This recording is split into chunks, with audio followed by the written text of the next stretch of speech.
Without you now, this is what it feels like.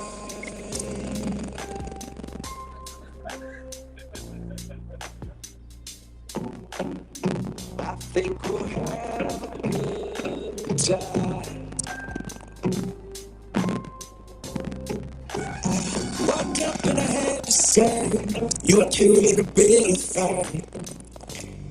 Hold up, she's got a few questions. What you do, what your name, what you say?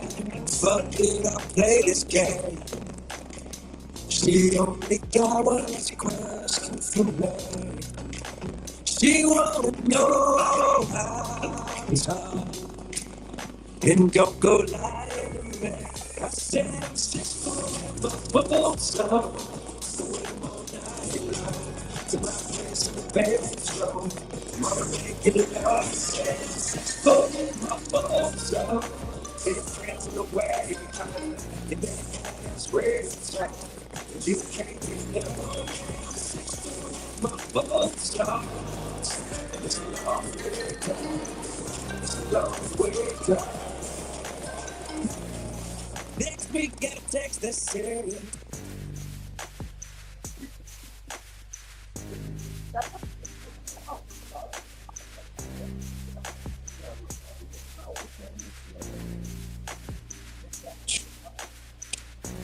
One, two, three. Hello, everybody. Let's slowly take the seats because we're soon beginning our conference, right? So you take your time, find a comfortable place to sit in, and we'll soon begin.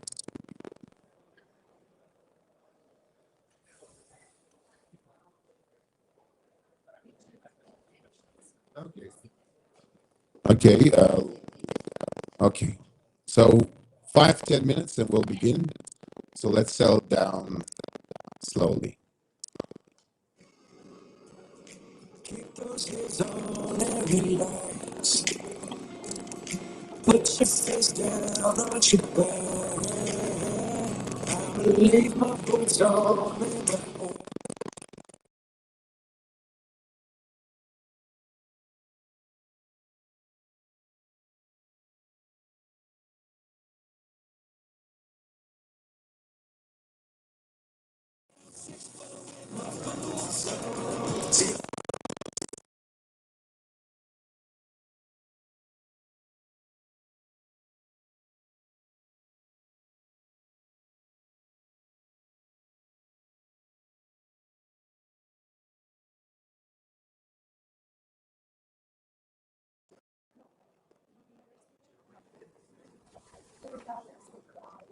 When I met you in the summer, to my heartbeat sound,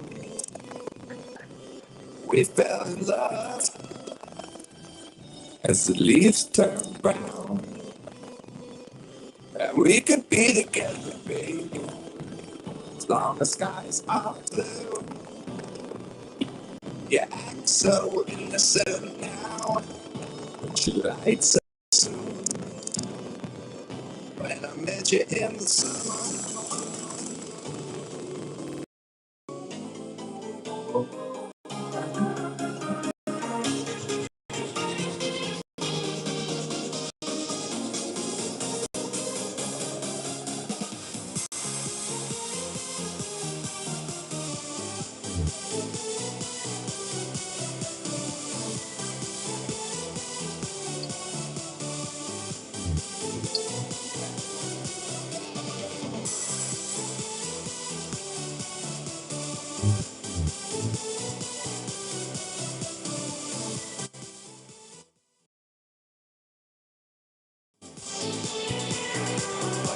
She said, hello, mister, pleased to meet you.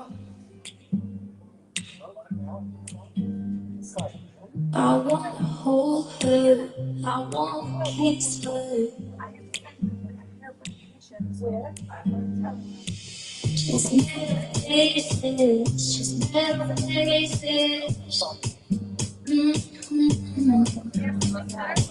She drive me crazy, she drive me crazy.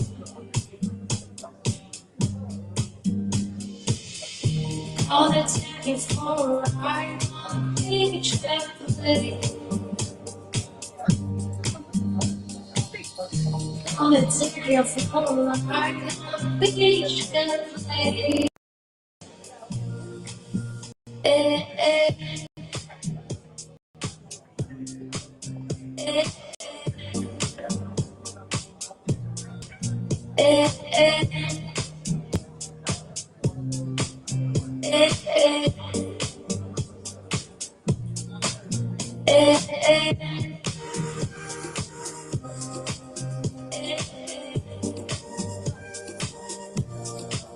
eh.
No. So now that everybody has settled down, I welcome you to HumanodeCon IV. Congrats for coming here, guys. My name is Dato. I'm the founder of Humanode, and today I'm going to be your host for most of the events that we're going to have. And what makes Humanoid Cons usually different is that we try to engage more, play games rather than have tedious debates.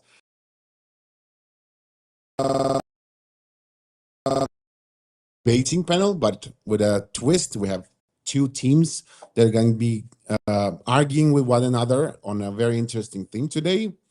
And then we're going to play a game where all of us are a single company and we're making decisions to survive in a violent crypto world.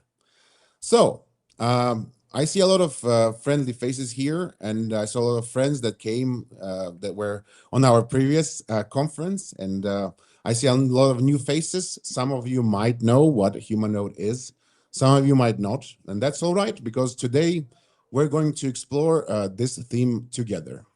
So personally, I've been in crypto for almost 11 years now, since 2014, and if somebody told me that we're going to be talking about decentralization in 2025 back then, I wouldn't believe it, because the industry was completely different at the time. It mostly consisted of radical people who were for completely abolishing the traditional banking system and getting this new crypto system of full decentralization. And nobody would have thought, with the development that we had in the last decade, that we're going to be facing even more severe centralization issues in 2025. We're living in a world where most of the stable coins are censored. Layer ones and layer twos are all regulated and under control. The power in the most networks out there is centralized much more than in the traditional system. So there's a lot of challenges that crypto is still facing. And Humanode is here to show you today how we're trying to approach decentralization differently and how it is different. And we're going to have some brilliant minds today to talk about the vision and how the layer one and the new consensus mechanism that we built is different from ordinary systems like proof of work and proof of stake, and why I personally envision Humanode to be the most decentralized network from the power structure perspective ever to be deployed or developed in the history of crypto, and maybe in the history of humanity as well. So yeah, basically, I want to thank you once more for coming in today, and we will gradually now shift to our debates. So, how it is going to be handled? We will have two teams, each consisting of 5 members, and we have a theme today. I hope that most of you are common with a term called DAO, a decentralized autonomous organization.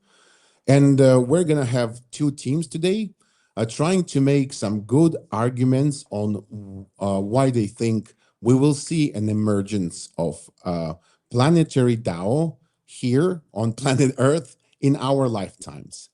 And one team will be for this, and the other team will be against it. So I would slowly invite the team members and friends to take up the seats on the stage right now. And I will be conducting as a moderator, and we're going to have 3 rounds where you, all of our guests, will be able to then vote if you feel that arguments for or against sounds more viable. Also, if you look around, you can see some pens and papers around you. Those are the instruments that allow you to participate in the debate itself. So there are 2 teams. We're going to have 3 rounds, 3 arguments, which will then be countered argumented by the opposing team. If any point in time you will feel that you have some argument that you want to add to one of the themes, some counter argument, you can just write it down on that piece of paper, walk up here and hand it to the teams directly. So please, like right now, I would like to invite the participants for today's debates, which usually consist of HumanodeCon team members and our friends from those who helped us organize the event. So please come and join me on this scene right now. Yes, Fares, I'm looking at you. So we're gonna have 4 on the right side here and against on the left side here. Welcome, welcome. So please join us as well. So 4 is here and against is there. So as you're feeling today, please choose your seats accordingly. Yeah. So one remark is that, of course, most of the people here are crypto enthusiasts. So if you ask them if they believe whether a planetary DAO will emerge or not, they would definitely say yes, as our friends here. If anybody from the guests would like to take an active participation here, we're more than happy to invite you to join. We have 3 more seats on the for team and 1 more seat on the against team.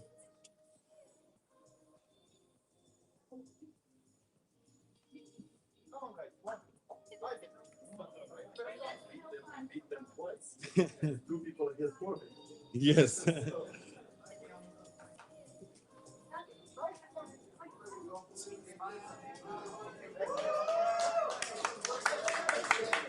Diana, do you maybe want to join? Do you want to maybe want to join? No? Okay.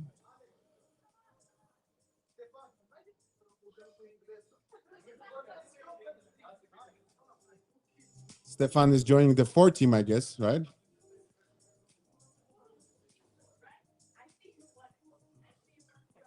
Okay, yes.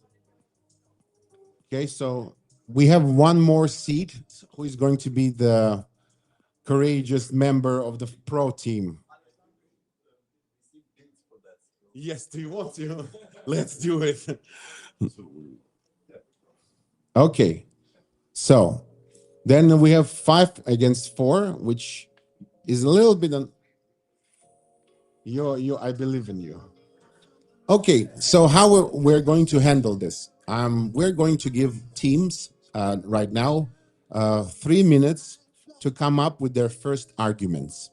And when they're done, they're going to deliver it. After they deliver the arguments, we're going to give some more time for the teams to come up with counter arguments. And then for counter arguments. When this whole sequence is done, we'll say that the round 1 is finished. We'll have 3 rounds, and after each round, you all will vote on which side do you feel more like yourself, or which side do you think is more correct on the theme that we're debating today. Also, as I mentioned before, if you have any ideas or arguments on the way, you can always write them on a piece of paper and hand them to either of the teams. Even if you don't want to distract them and help the opposing team, you can do that as well. So teams, now you have 3 minutes to come up with the first argument. So please begin.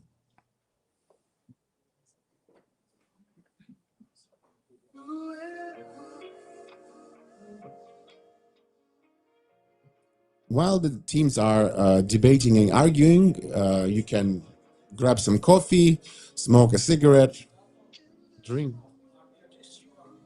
You're against. Yes.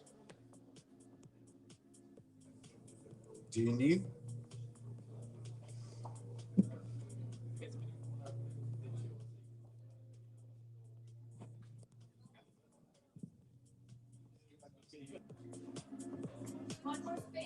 Yeah, of course. There you are. There you are. Can you check the wireless mic?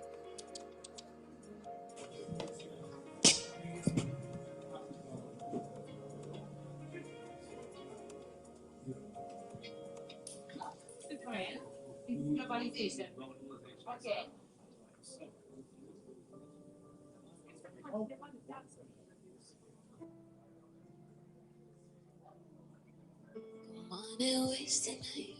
the night with me.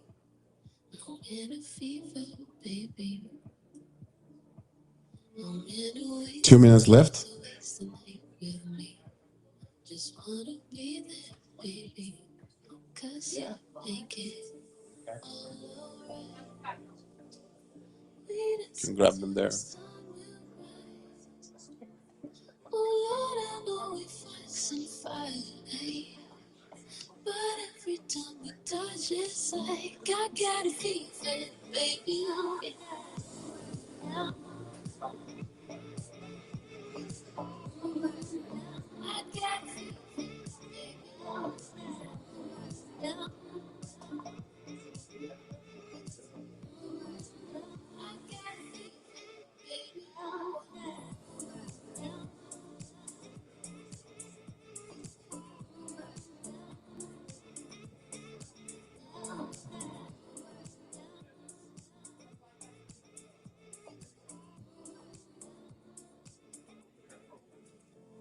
'Nobody knows you like I do. I know it drives you crazy. When you hold me like you do. Ain't no one else can save me. 'Cause you make it all alright. Alright, it's until the sun will rise. 1 minute left. But every time we touch, it's like I got a fever, baby. All alright. Wait until the sun will rise. Oh Lord, I know if I survive. But every time we touch, it's like I got a fever, baby.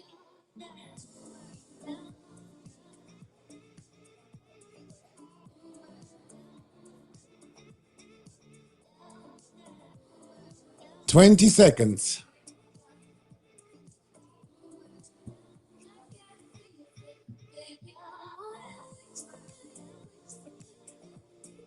One person.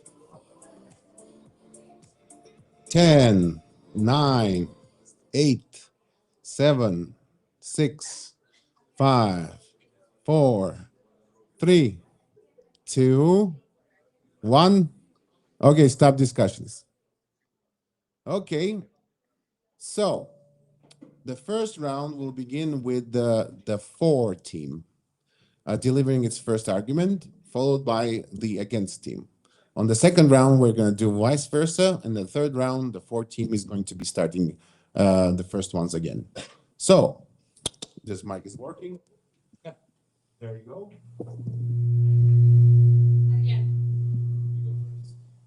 Just okay? Is it okay?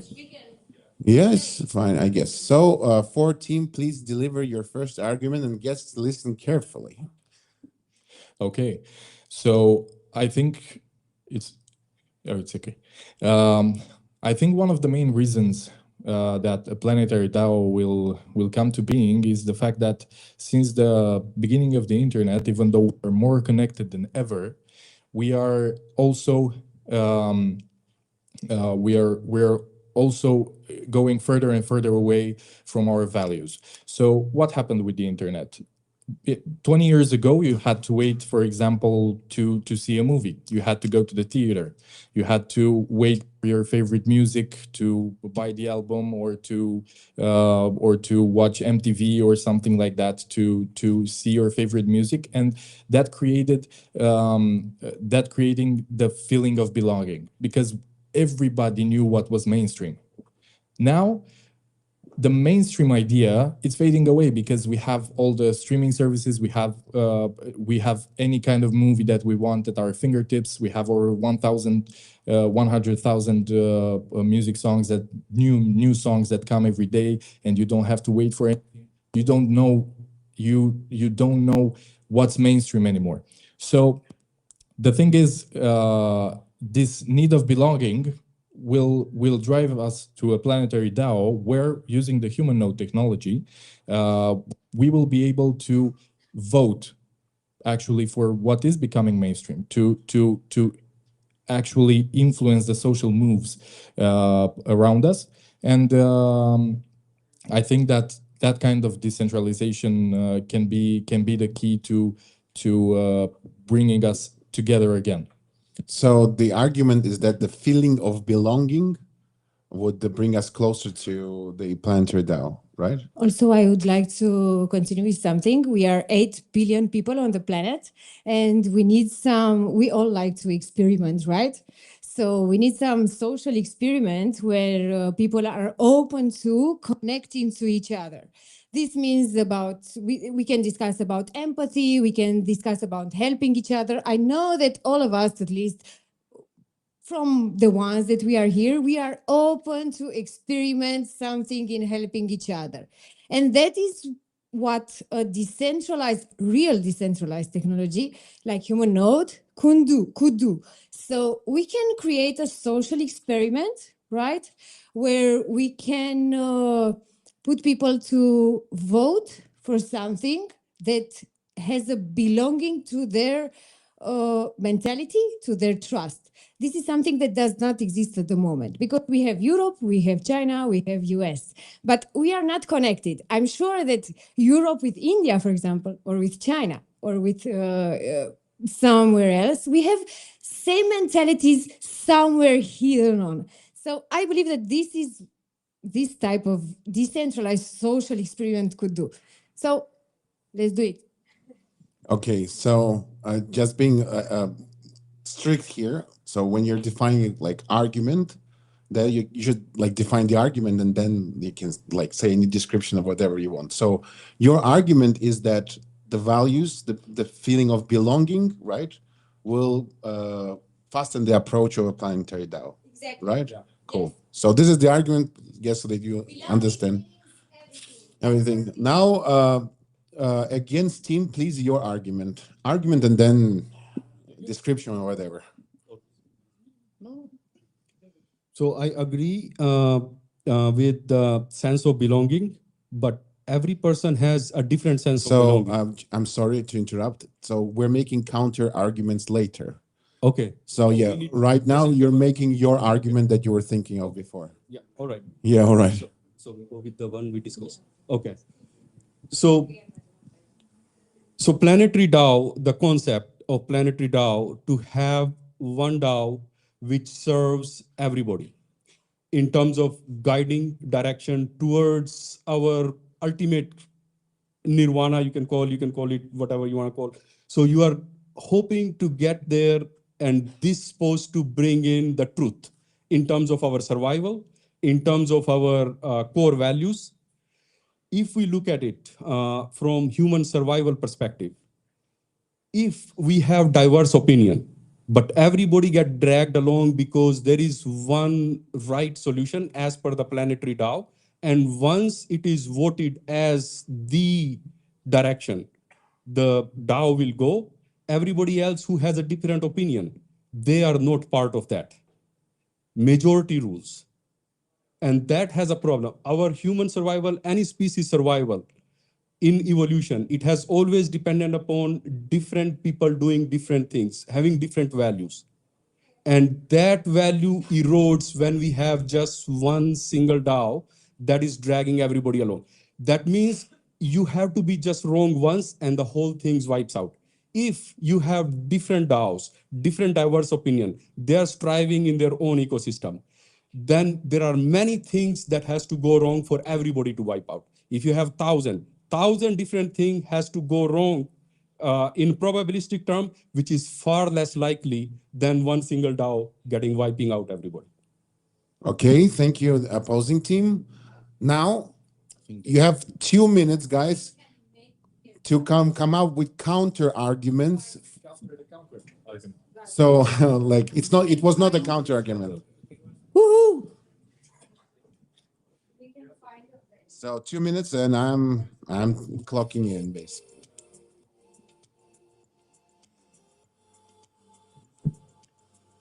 Like to remind the guests that you have any ideas that you want to add to those arguments or other ideas that you would like to add, you can do so by writing it on a piece of paper and handing it to one of the teams.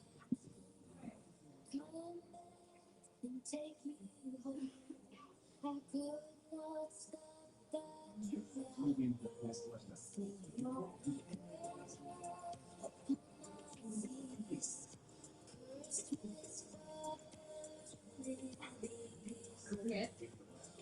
Deci ar fi ducea, adică și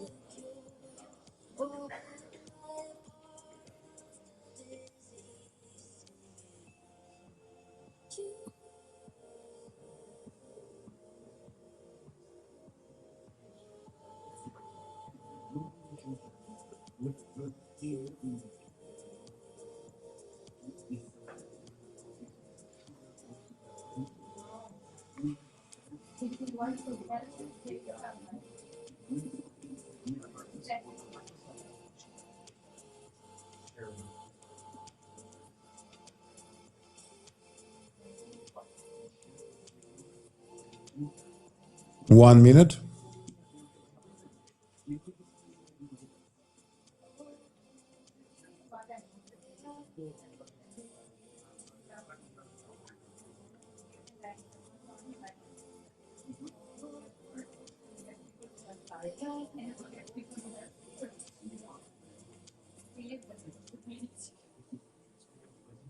it is a choice. It is a choice. But can we do this education and without and we can agree with this? But on the empathy, can we? You go jump, 30 seconds. jump.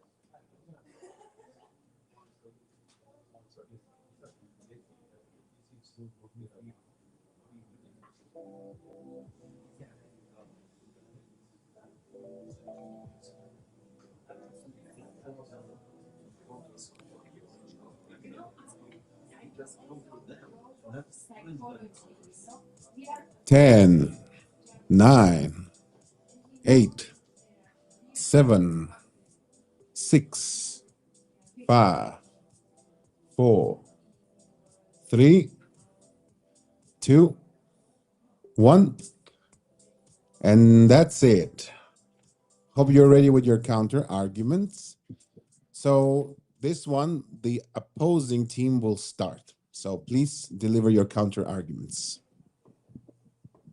So let's remember the argument from the 14 was that the feeling of belonging would accelerate the coming of a planetary DAO. Now, opposing team delivers a counter argument. Yeah, hello. So we think that even though like Anna said that there are 8 billion people in the world, yeah, and Adrian, I think, he said that things accelerate fast, and he compared the internet in 20 years ago and how the internet is now. Even though things evolve quite fast, there are a lot of countries, underdeveloped countries, where internet access is limited, and a lot of other things are as well. So, and also the sense of belonging, yeah. We, by human nature, we are all different, yeah. And to have a sense of belonging, it's very hard to get 8 billion people, yeah, as Anna said, to agree on something. I mean, that's what a DAO is about. Yeah, you have to vote. Yeah, people will say yes, we want to do that. No, we don't want to do that. Pretty much, yeah. And to get 8 billion people with limited internet access, how do you get 8 billion people to vote?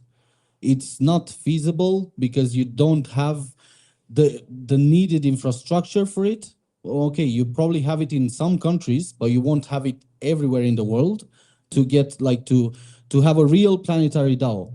So in our opinion, it's not feasible for many reasons. One being like you can't get a sense of belonging to so many people because we as humans, we are so different in all aspects, like political, religious, any aspect that you want. We are all different shapes, sizes, models, whatever, beliefs, and so on and so forth. And also you don't have the infrastructure. And I think we are very far from having the actual infrastructure needed for these 8 billion people to actually be able to participate in a DAO. That would be our, yeah. So I think we can draw some reference to the human evolution that we look at belonging. So all the religions in the world, we can draw that from there, that there is religion started from belongingness, belonging to a particular group. All different religion believe in different ways, and people draw towards different religion based upon the social upbringing, based upon their own mindset, how they feel, and every human being is different. So when we talk about having a DAO, planetary DAO, we are talking about, let's just leave the semantic on the side. We are talking about another religion. If we are talking about another religion, how can we say we cannot bring any of the religion? We can look at Islam, we can look at Christianity, Hinduism, Buddhism. We cannot make them agree to same thing. It is not possible because every human is different and they want to belong to something where their value rhymes the most. So in terms of planetary DAO, we cannot make every human on this earth to belong to this and leave other belongingness where they feel much more tied to. So I think having a single DAO is problematic from the very beginning because belongingness is your values and we cannot force. Of course, decentralization, freedom, everybody's equal participation. I think these things rhyme across the board, right? We can say that to some extent, but it is also possible that these may not rhyme with many humans and they are getting dragged along. We feel as a decentralized person that this is the best thing. Who are we to say that that this is the best thing? Thank you, the opposing team. And now the pro team will deliver its counter argument. Sabine. Da. Și plus că suntem bazați pe empatie și plus că nimeni nu e prea cu voile, trebuie să vorbim între noi. Some preparations at the end.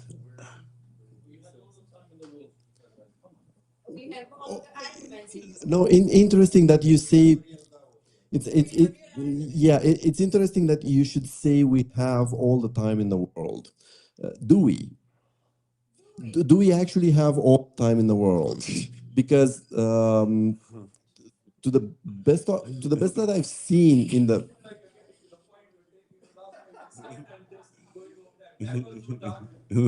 okay. I see the debate's getting very heated, guys. No, this is not going to the direction that we were targeting. You are saying that it's not possible to create a DAO because everybody is very different. There are different groups, and these groups have very different beliefs, very different directions that they want to go. What I would like to raise is we are not targeting a DAO for every decision. But there are significant decisions that us as a society now are being faced with that every one person should have a say into. You can think about genetic designer babies. You can think about global warming. You can see nuclear war. These things affect the entire planet. A nuclear winter would reduce population of Earth by 95%. 95%. Of those 8 billion. Out of those 8 billion, right now 30% don't have internet connections that could do. I don't expect them to participate yet. I expect the other 70% to care. That's what I expect. Let the empathy of the other 70% not to start more wars or risky things like free genetically modified babies that would be, I don't know, 2.5 meters tall because that would be considered cool. How would you deal if everybody was taller than you? Literally everybody. Or smarter, twice as smart, 250 IQs. Would you like to vote for or against something like that? Or would you like somebody else to make that choice for you? I would just, it's not a question that should be answered This immediately. is the DAO. This is You a get a rhetorical- choice. If you don't have the DAO, you don't get the choice. Yes, let's we're finalizing the counter argument. Okay, let me Yes. finish this portion. One thing is a planetary DAO is necessary. It is not to dictate every moment or every law, but if we're talking about a planetary DAO, we're talking about planetary issues. Now, even in our current government structures, right? We have national governments and we have local governments, and we have sometimes local governments that are under the city governments. DAOs can be structured in whatever way needed. It is just a way for us as individuals to each have a voice.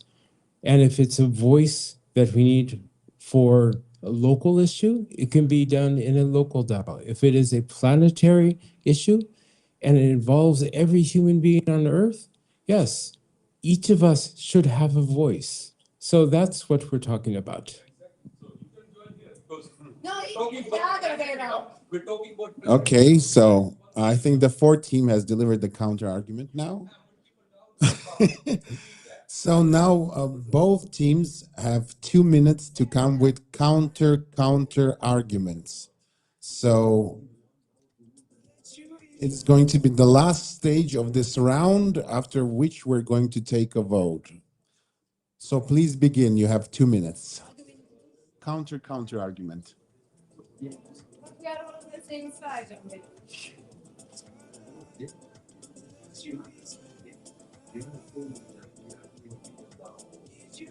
Reminding our guests that I think you have some bright ideas. So please, if you have any, you can pitch them to our teams.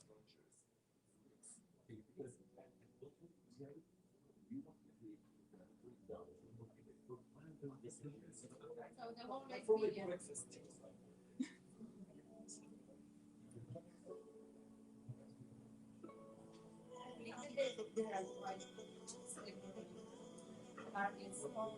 Nuclear, internet, financial.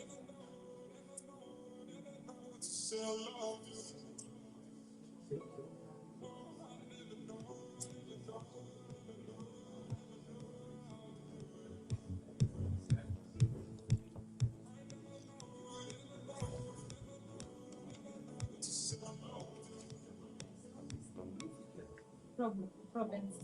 Okay. Okay.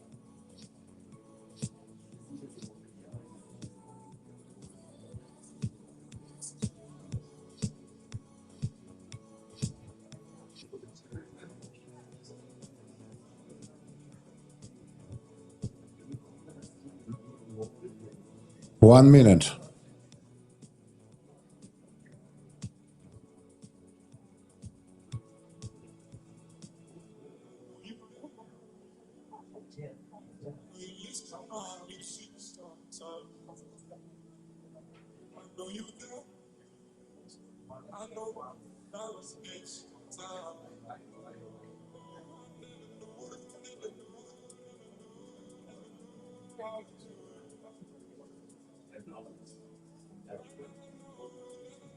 Thirty seconds.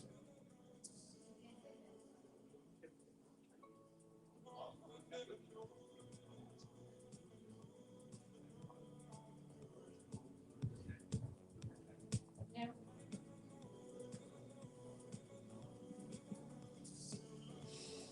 10, 9, 8, 7, 6, 5, 4, 3, So the UX. 2, 1.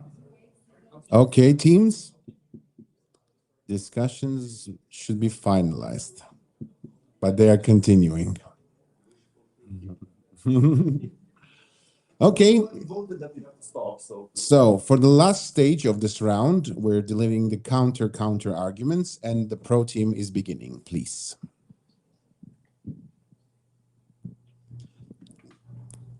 there might be a misunderstanding between us, the pro team that says we will build a planetary DAO, and what the against team is against. You are, at least to our understanding, you are against building the planetary DAO, a planetary DAO to take all of the decisions. No, we are not proposing that. We are proposing a planetary DAO for planetary decisions. Stuff that counts for each and every person. Monetary decisions in a specific country wouldn't be relevant here. Whether to activate a universal basic income at a global scale would be relevant for this DAO. It's a scaling thing. You don't create a planetary DAO to take decisions in Australia. You create a planetary DAO to take decisions on a planetary level. Like when we go on Mars, whether do we allow property on Mars? Is it a colony of Earth? Stuff that matters planetary level. And then you have another planetary DAO on Mars. And that grows. And that creates another layer, which would be very fun to have a counter argument from you for. We'll need a multi-planetary DAO, right? Okay, thank you for team. Now the opposing team will deliver the counter argument, please. Okay, first of all, we faced a problem about involving all users from the globally in this voting. But as you mentioned, nuclear weapon war as a big fear and global problem. What do you think? In the political view, in the real time right now, we also have problems from the politicians, from the people, for example, Iran, or for example, Russia, who has a people which might vote something really awful and which will really destroy everything. And even our, liberal point of view to just make a peace and stuff wouldn't work, and people will appear even worse in this part, and they will vote something really awful that people really doesn't want. And you are talking about the 8 billion people, which means we are not saved on this part. So to rely people that, it's really hard. And also you don't know who will gain an access to the computers, who will gain an access to the internet, who will gain an access to this voting. And we are now in a fear because we are centralized, we are controlled by the people in the political stages. And now imagine it will be run by the users and the people who you also have no idea how they think about nuclear weapon war, for example, or this stuff. So this is probably the main thing on just things that you said. Yeah, so basically to simplify, different people have different problems. And even the planetary problem is perceived differently by different people. If you take, let's say, major populations, if they were to vote certain way because they think differently of a planetary problem, like going to Mars, going to Moon, they have a problem of hunger, okay? So everybody is not going to be able to go to the Mars or make plan for the Moon or not have genetic babies or have genetic babies because everybody else is stopping them. So even the planetary decision fall flat when we talk about people having, if everybody is equal in terms of resources, in terms of availability of opportunities, in terms of education, you name it. They don't have localized problem. Their lens of viewing the world problem, planetary problems, are not going to be the same.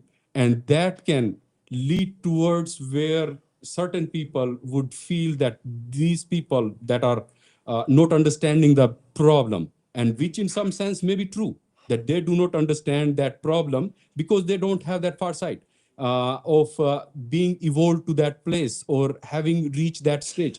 Then you are getting dragged down and you will find fractures in the planetary DAO that certain people want to do and certain people don't want to do. Okay, thank you, the opposing team. And now we are finalizing the first round out of 3 with your vote, our beautiful guests. So, if you align more with the 4 team, please raise your hand. Oh, okay. No, the 4. For pro team. that are you that's pulling, that's pulling. Not fair. That's pulling, that's true. Now, Anna, please now, chill. now, please, if you're aligning more with the opposing team, Not fair. please raise your hands. Okay.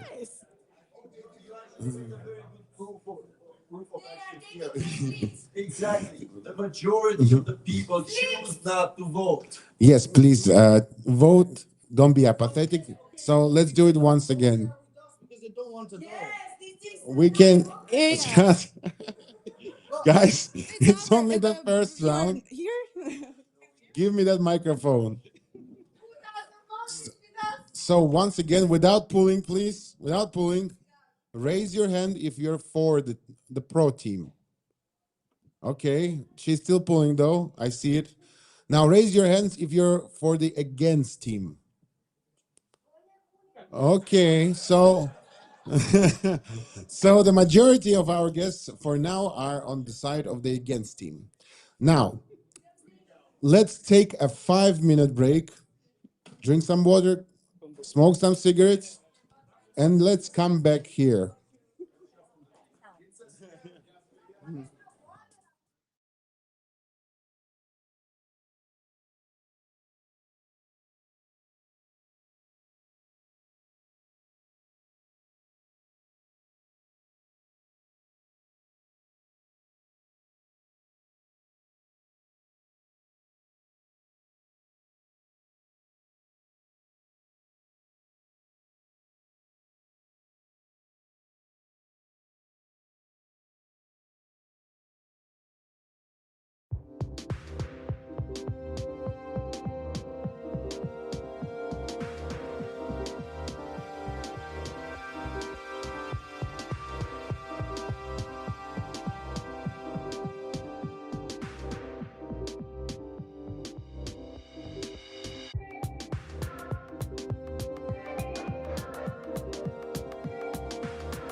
and settle down for the heated debate that we're having today.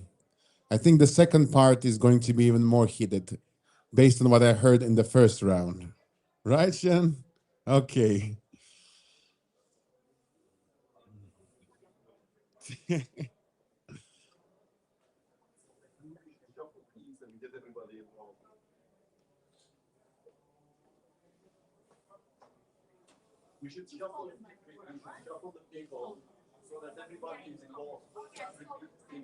If somebody wants to join or you want to migrate from one team to another, you're more than happy to do it.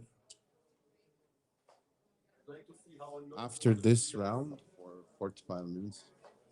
Yes. Let them eat and watch lectures. Yes. You,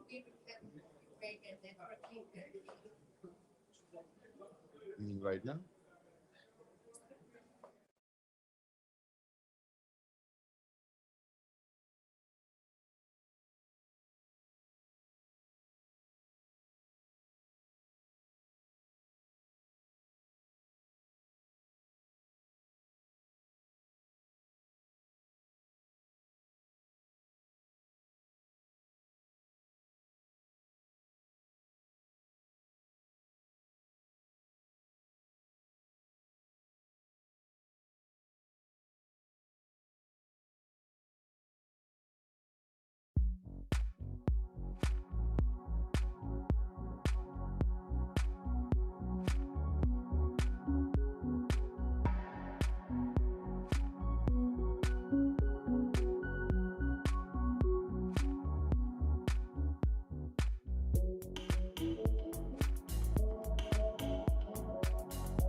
to pitch in some ideas because we didn't see a single idea from you guys. So I hope that right now you'll be able to adhere to the debates. So let's settle down and continue.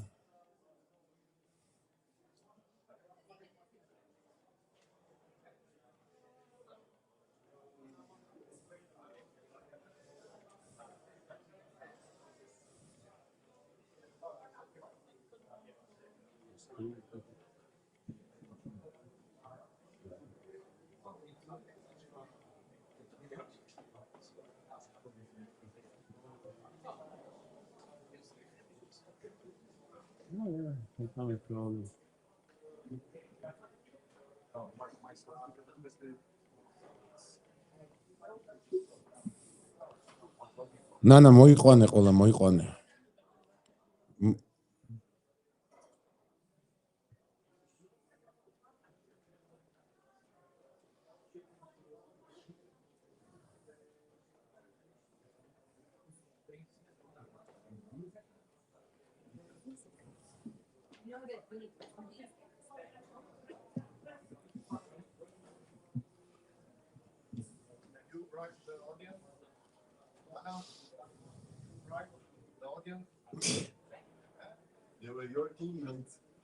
Both teams had enough time to convince the guests of their opinions on this break. One moment, Anna is going around trying to convince even more people.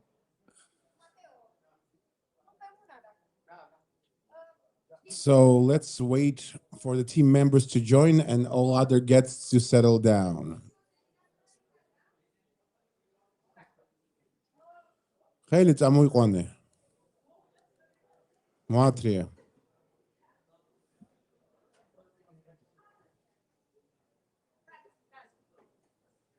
Now you're ready, Anna?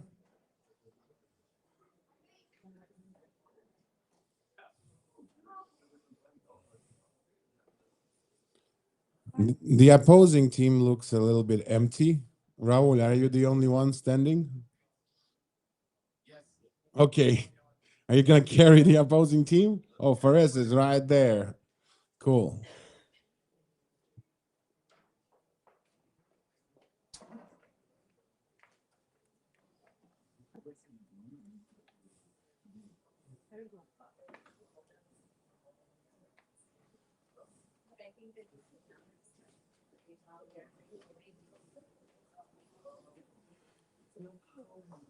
Who's missing?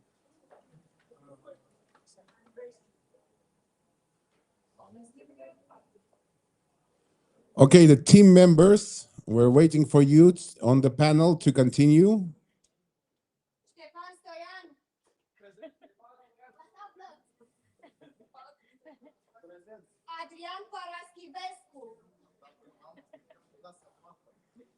You need a mic, Anna? I can provide.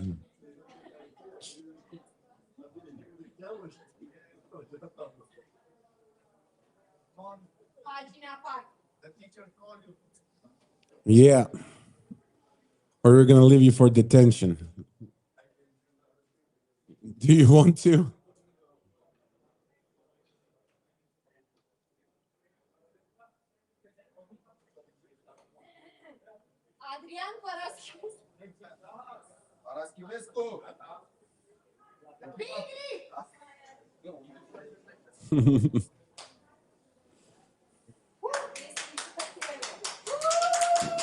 Okay, the fourth team is gathered. And I think opposing team is lacking members now. Yes. Forest race her hand.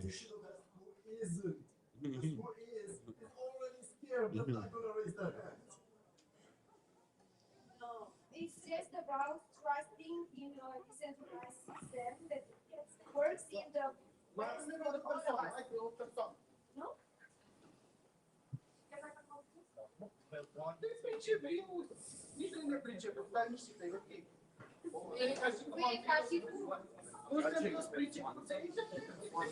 Okay, I see that we have new members in the opposing team. Nice, nice.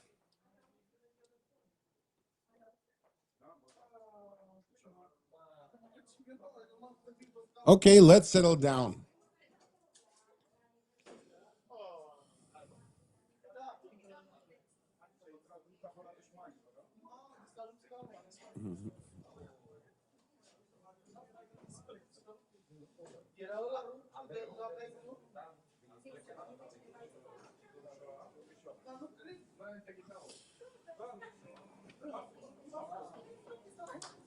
So, the second round will consist of 3 stages at the same time. And then in the end, we're going to have a fast third round, which will be an open mic, just going between the teams, arguing real time. So be prepared for that. Okay? And I feel your energy. So we start the second round the same way we started the first round. We have 3 minutes to come up with initial arguments. So please, let's begin. The theme is the same, by the way. But actually, you guys were arguing more about if a planetary DAO makes sense or not, or if it's good or not. But if we look at our theme, it's more about the time, So how far are we away from a planetary DAO? It's a little bit different. So let's try to concentrate on this theme now. Let's go, 3 minutes.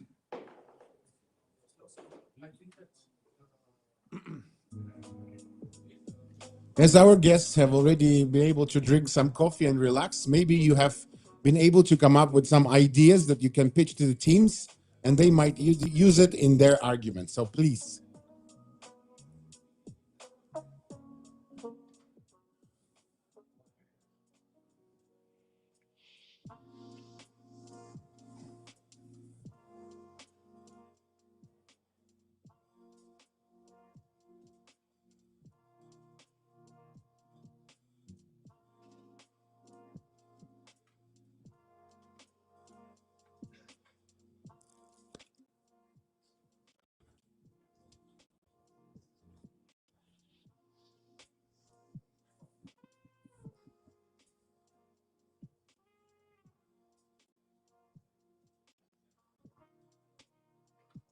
Fiona, I think we should make the music louder so the teams don't hear each other.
1 minute.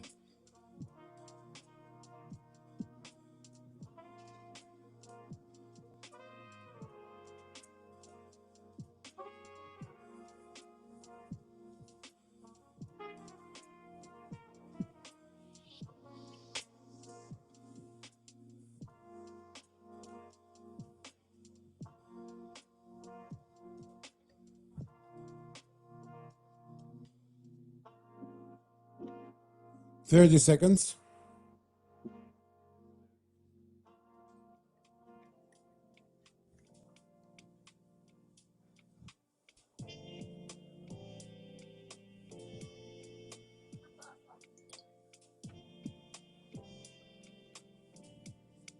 Ten, 9, 8, 7, 6, 5, 4, 3, 2, and 1. Okay, discussions are finished. This is the second round, so the opposing team begins with their argument. Please.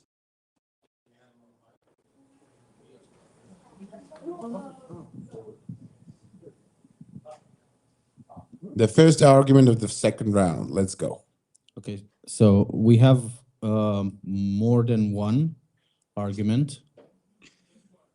Yeah, but basically we want to like put them all together if it makes sense. So we'll argue that we are very far from a planetary DAO from different perspectives. One being education on a global scale.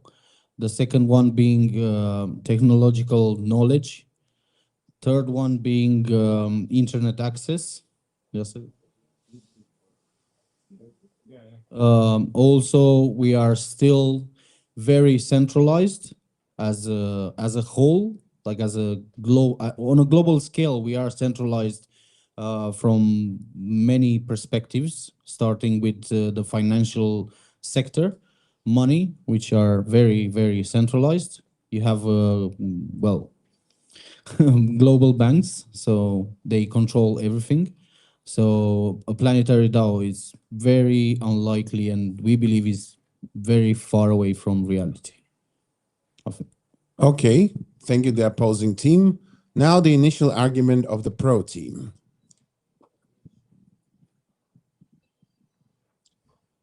Well, the question really isn't, as you mentioned, if we will have one or not. It is when we will have one, meaning we will have one eventually. Okay? And we were discussing that there's really two paths to it. One path is to get together and work and see how we can figure it out and how we can work together as a globe, as Earth, as one country. Or we could face, chaos, destruction, almost extinction, and we're forced to work together, and we find a way to work together. So eventually we will have a planetary DAO. Now, how far away are we? Actually, although there are many arguments saying that, it's so difficult, we believe that we're not that far away. The reason is, Humanode has actually created some of the building blocks that are required to create a planetary DAO that is managed by the community, not by certain governments or certain interest groups. Money does not affect us because each person scans their face. They get identified as a unique biometric entity. And once you have the system and you have a voting system on that allows one person to cast one vote, and all you need is basically an iPhone or a smartphone or something else to scan your face and to push the vote button.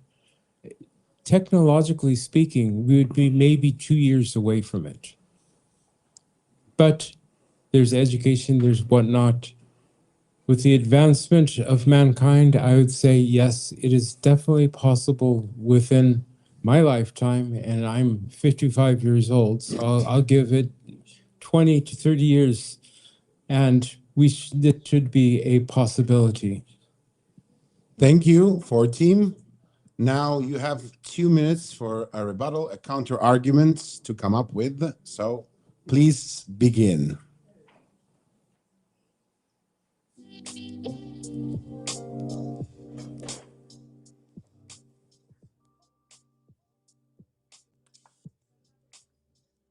I invite our guests not to be shy, because I know that there are bright minds here that have a lot of ideas in their heads. And if you have any, please pitch in and share them with the teams.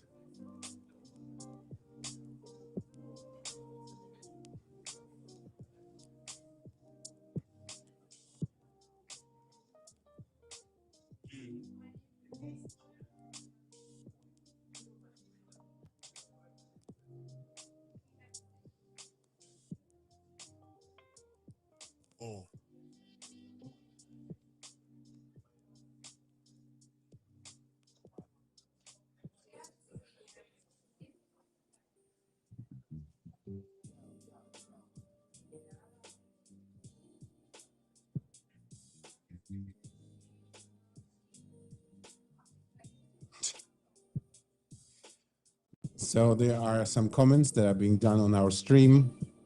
And there's an opposing take for planetary DAO from Tony. Don't the will of humanity become the will of China really fast, he's saying. Hopefully that, I don't know why he wrote it, but hopefully that helps you. Yes.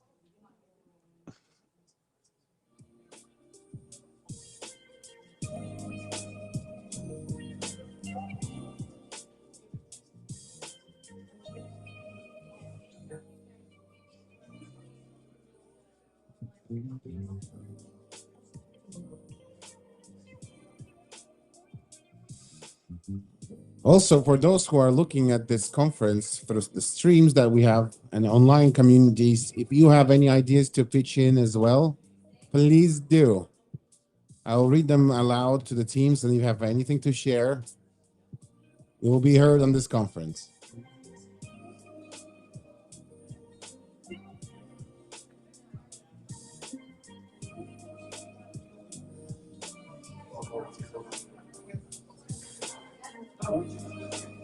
I know that Alexis would come. Alexander would just come and partake. 30 seconds.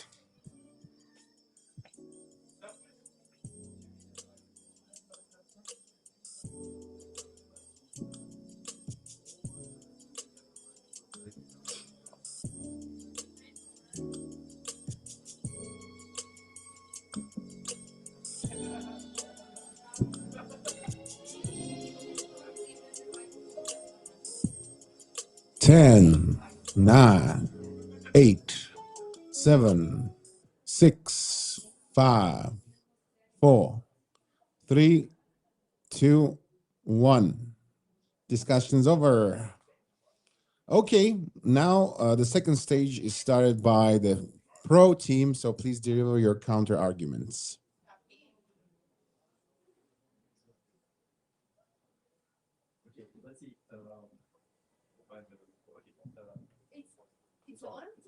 The mic. I'm not making enough noise. Okay, now I'm making noise. Thank you.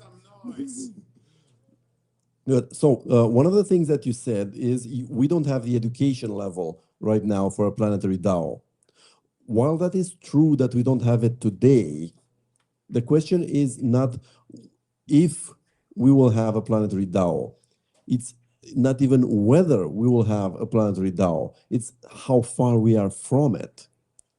Apparently, the planetary DAO is something that's going to happen whether we want it to or not. Whether I or you or anybody from the room wants it or not, it will happen. Because the thing is called adjacent possible. When you have all the building blocks necessary for something, it's inevitable that somebody will build it. Edison built a light bulb because he already had electricity and all the necessary components.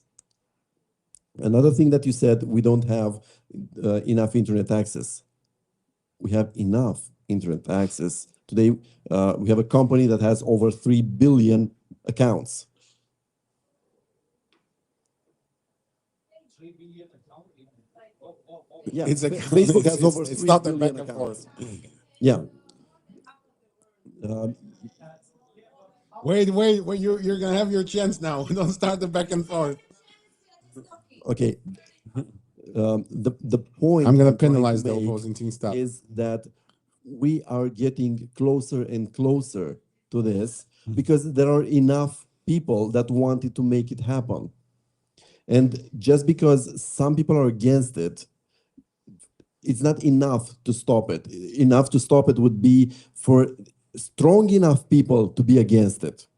Either enough people or strong enough people to be against a planetary DAO. And right now, nobody is fighting against a planetary DAO. Apparently, everybody in this room is somehow trying to help make it happen. So the thing is that we have 40% penetration of Meta. And I believe that people do not understand exactly what their data is or how they are going to use it. But the thing is that if we want to engage in a planetary DAO and we give to the people the power to choose each one of you is going to choose something. And I can assure you that none of you is going to choose nuclear war, hunger for the Africans, or something bad for another people on another, let's say, part of the world. So I believe that a planetary DAO can help us help others. So that's my point. Okay, my point. At the end. At the end, no? At the end, I will, of course, but not now. Now, the opposing, please, team, deliver the counter argument, or several ones, I guess. Okay, so you mentioned like earlier you mentioned chaos and all this advancement in technology and like how advanced we are and all this and that. My question is, which is a good question, when do we know that it's a good time for a planetary DAO?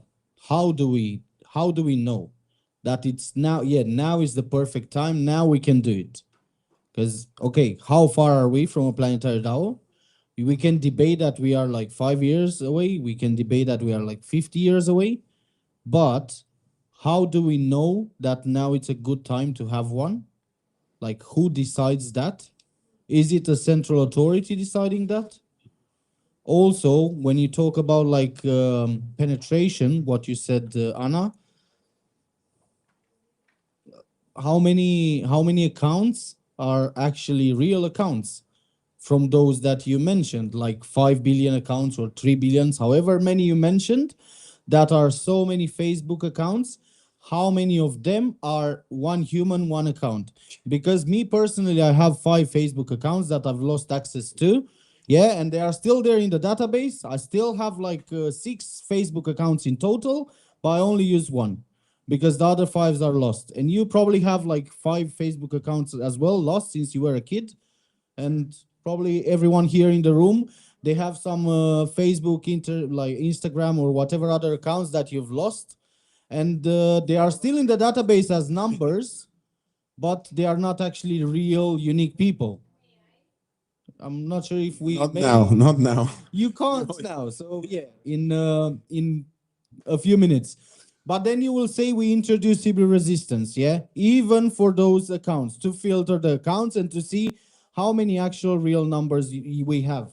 But then you will have from the people participating in this planetary DAO, yeah?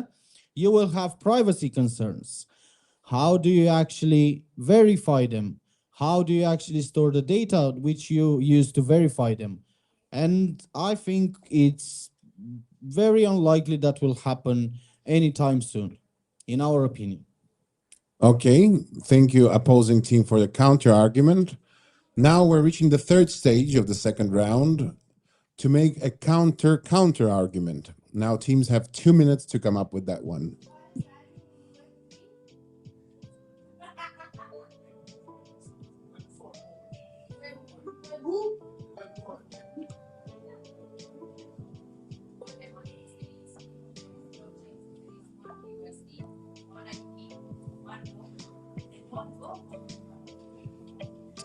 So Shamir from our media is saying, not just in the room, but across the world, X broke media monopolies.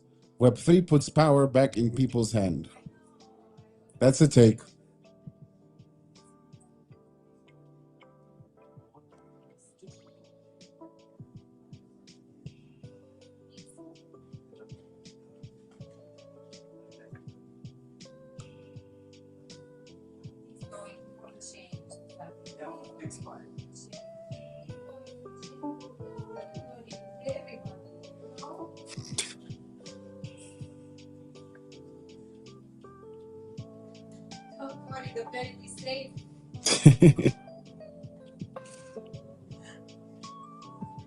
One minute.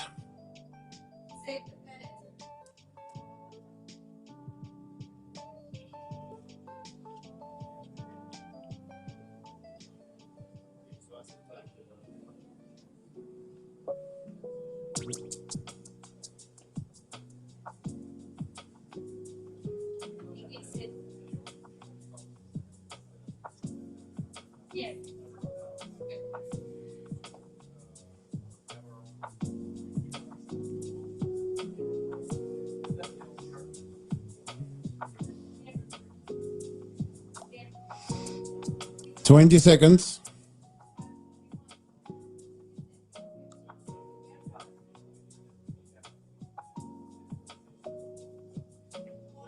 Ten, 9, 8, 7, 6, 5, 4, 3, 2, 1. Stop discussions.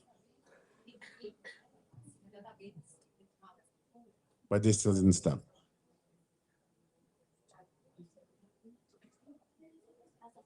Okay, so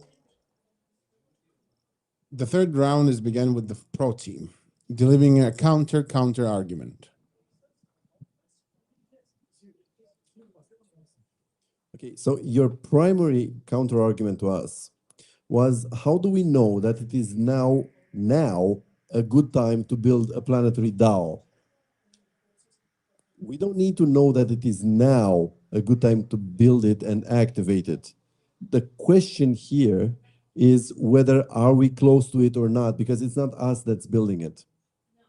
It's not just us that's building it. There could very well be equal teams like us in other cities discussing the same thing, but they would actually be writing the code to pull this off while we are here debating. You might know the concept of US will innovate, China will replicate, and Europe will regulate. Right now, we are trying to regulate a planetary DAO, and we are in the minority of the population. The question wouldn't be whether are we close or not to building a planetary DAO. It's whether we need it. And if we all consider we need it, let's start building it. Thank you, pro team. Okay. The thing that could stop us going to a planetary DAO would be a database that is connected to the whole planet, let's say, because we have IDs, some type of IDs here in Romania that we can make some type of KYCs. We have some type of IDs in India. We have some type of IDs in China. So we have first, not us, because it's not for me to choose. We need to first connect all those databases to have a complete voting from Europe, China, India, intercompatibility. And that's one of the Satoshi's first rules that I know, correct? So please argue with Satoshi. Okay, thank you, the pro team. And now the last counter argument for this round comes from the opposing team, please. Okay. So America, Europe, China, nice. What about the country outside of it? Like I even live in Georgia, which has like 3 million people inside, and my community are still trying to make them aware what is even voting. And there is a bunch of countries like us which have no clue why they should go and give a vote. So that's not these 3 countries which rule everything. So we are trying to go to European Union, but we still cannot. There's still centralization here. So these things are not that easy, and we are far away from it. Okay, and I want to add, because we are talking about a planetary DAO, which is pretty much a decentralized autonomous organization, and you mentioned earlier 8 billion people, Out of all those 8 billion people, how many of those are actually in democratic countries? Because you have China, you have Russia, you have India, one of the biggest populations in the world, So these 3 countries probably equal more than half of the world. I'm not sure. I'm not like very good with geography, but from like my point of view, they are more than half of the world, these countries, and they are not democratic countries. They are not very known for their democratic actions. So do you actually think they will, first of all, agree to have a planetary DAO? Second of all, allow it to happen, allow their people to have a voice? I mean, if you think about people in Russia, do they actually have a voice? I don't think so.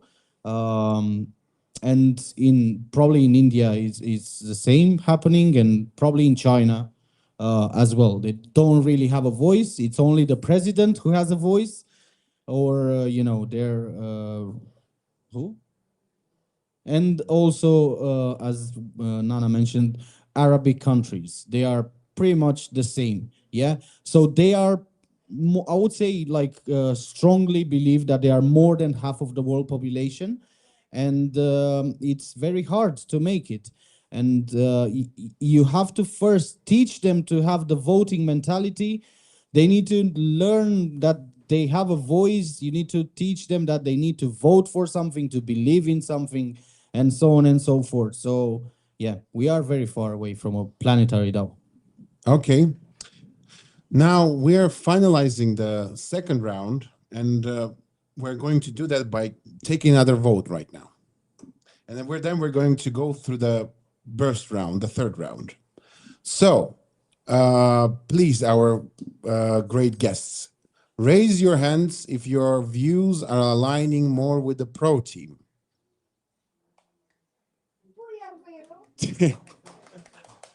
Raise your hands if your opinions are aligning more with the opposing team. you, you, you have a traitor.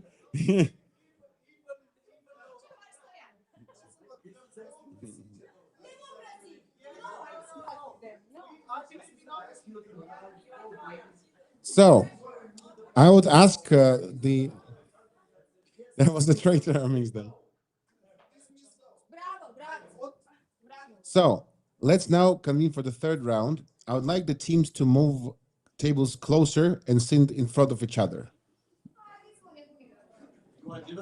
Yes?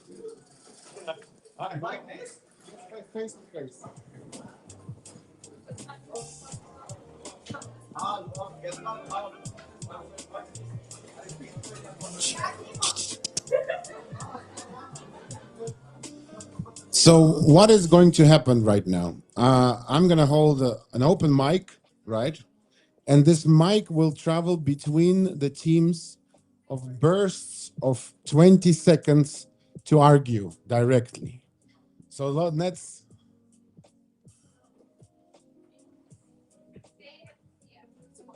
So you can actually take off directly from where we have left and continue making the arguments that you were just making.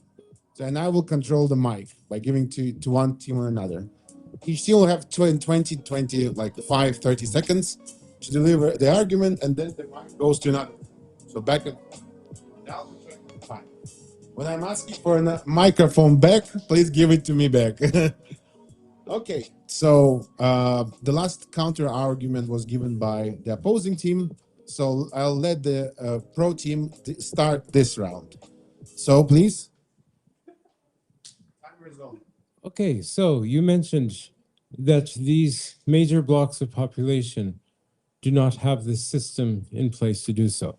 Yes, the governments of these countries are very controlling. America is even worse these days. But having said that, that does not mean that the people living there do not want to have the opportunity to voice their own opinion.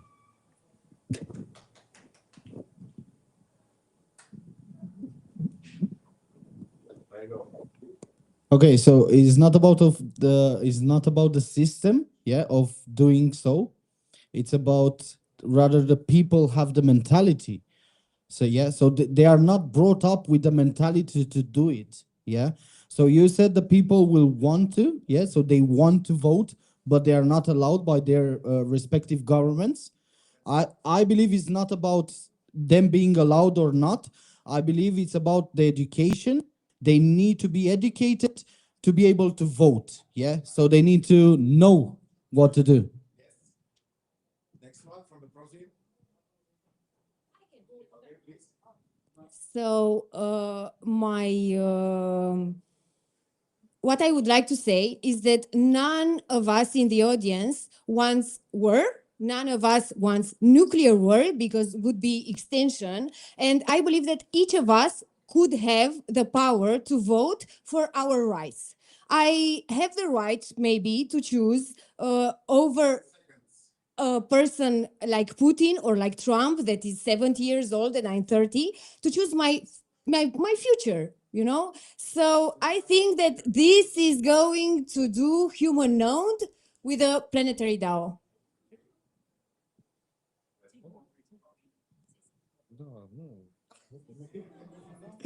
Okay, so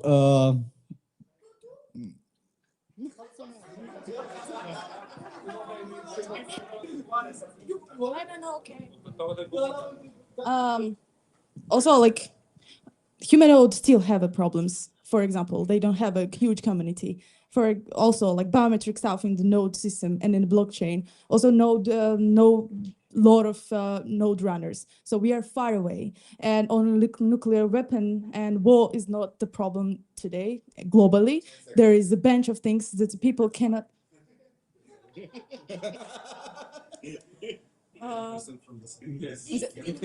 Yeah, so this is not only problem that there is a bunch of other stuff which people in globally community cannot agree on, and it's not only about the wars. Okay.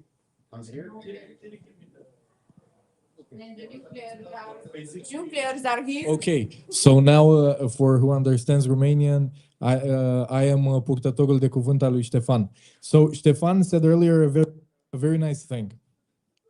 So basically, the whole problem that we have right now is the fact that the voting system is not decentralized. So the voting system can be hacked really easily. It can be manipulated, but with a DAO, you can have a decentralized voting system. That's the main advantage.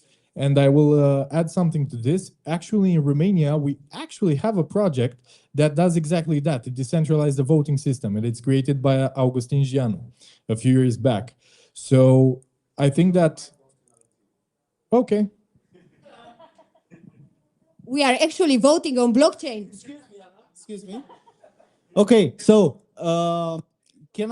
okay, so my question to you would be, because you said you already have a DAO, working DAO. Okay, it's an actual project, but obviously, like in most DAOs that we know, for people to have access to the actual voting system, they need to pay their way in. Yeah. So, well, it is like this. Most of them are token based. So you need to have like a monetary incentive, and you have to put your money in to vote. So that wouldn't be equal, and it wouldn't be fair for everyone, and it wouldn't be a planetary DAO. In Român, sau în engleză. I have a couple of questions for you, Fares. You, as a person, you count as a person? Okay. Your opinion count for something? Your opinion. But you want to feel that your opinion will count for something? 10 seconds. For everybody. Myself to make my opinion count for everyone. You want to change something? I don't want to be a president or something. Not to be someone who count for the other persons. Probably not. Because you don't want to accept the idea that you need a DAO. The microphone to them. It's like, do you want to be consequential, or do you want to be like water down the river? Okay, we cannot talk about each person's perspective about this. Also, I don't believe your DAOs without knowing what algorithm or consensus mechanism you're using, because that's a different part. No, I mean like the DAO that you guys mentioned, because first of all, we need to go through deep, like because there's a bunch of things that can still be centralized inside. So that's it. Okay, and now for the last 3 minutes of the discussion, it will be just an open discussion without a mic. So speak loudly and without music. No. Okay, so who pays for the taxes that changing is doing on their financial stuff? Who is paying? the government, the financial system that wants us in a very, let's say, ignorant and interesting way for us to be decentralized. It's going to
Think about 2007. How close were we to having a parallel financial system that was not county-based with fiat-based in 2007?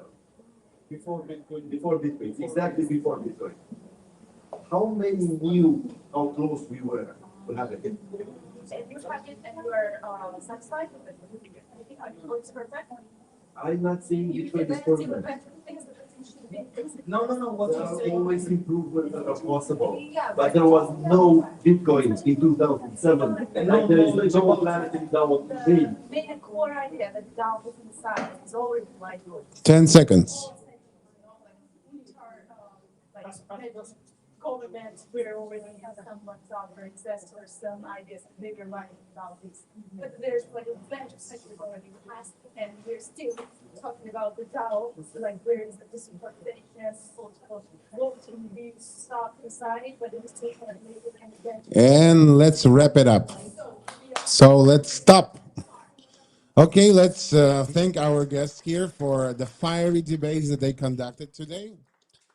So before we really wrap it up, we'll conduct one more voting in which everybody will be involved, as well as our members and you guests and me and our crew right there as well.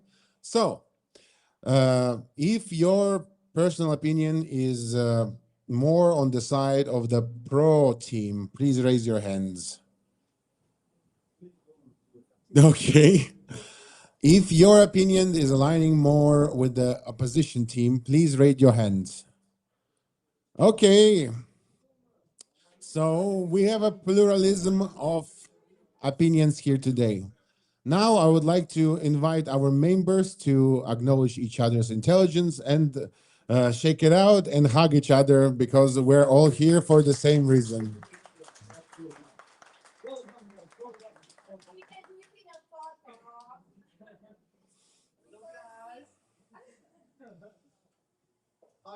because we all love peace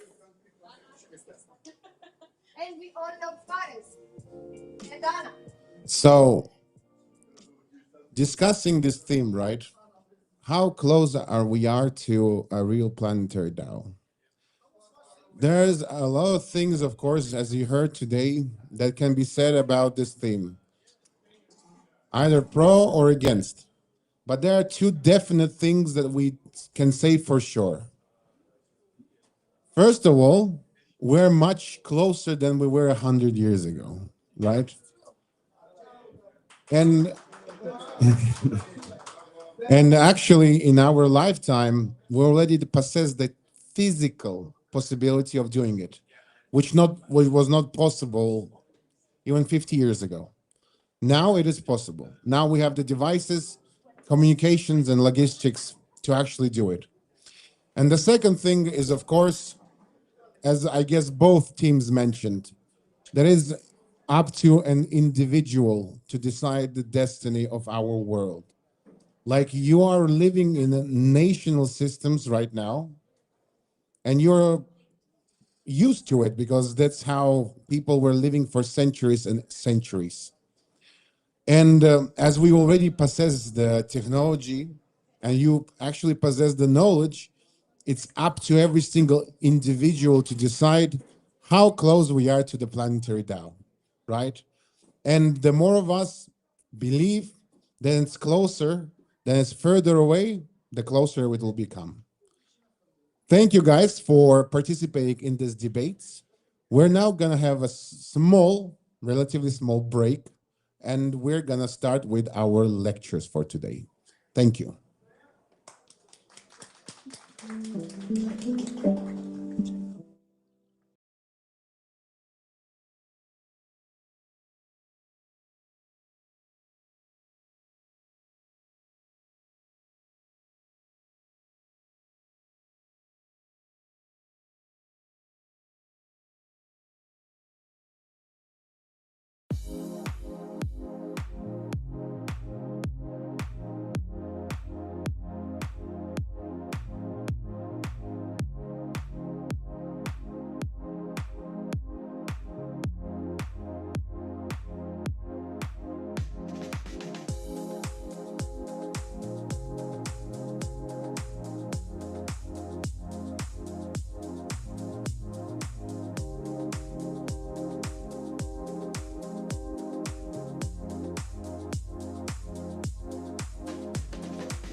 Join us here for the lectures that are soon to begin.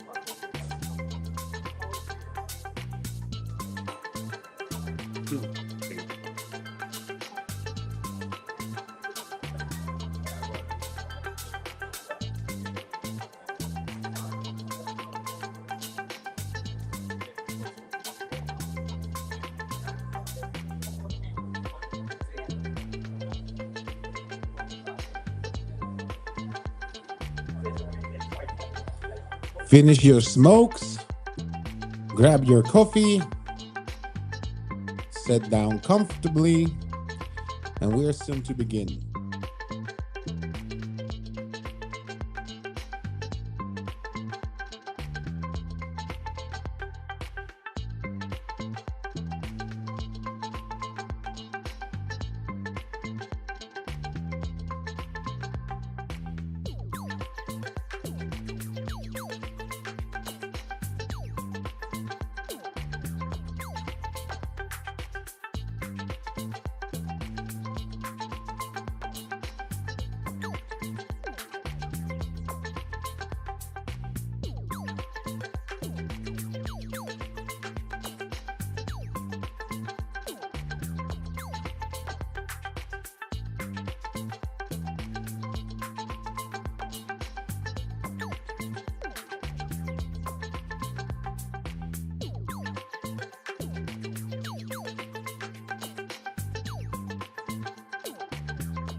Web3. And also for the last lecture that we're going to have, it's going to be sort of a announcement. And we're going to start with an interesting theme from Diana Stetiu, Privacy, DAO, and Unici. So I would like to invite her to the stage to deliver the lecture.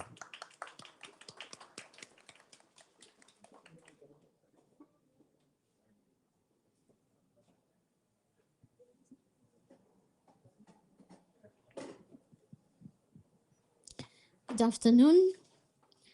I'm super happy to be here today. It really feels amazing to be here, and here in particular, not somewhere else, here with Humanode.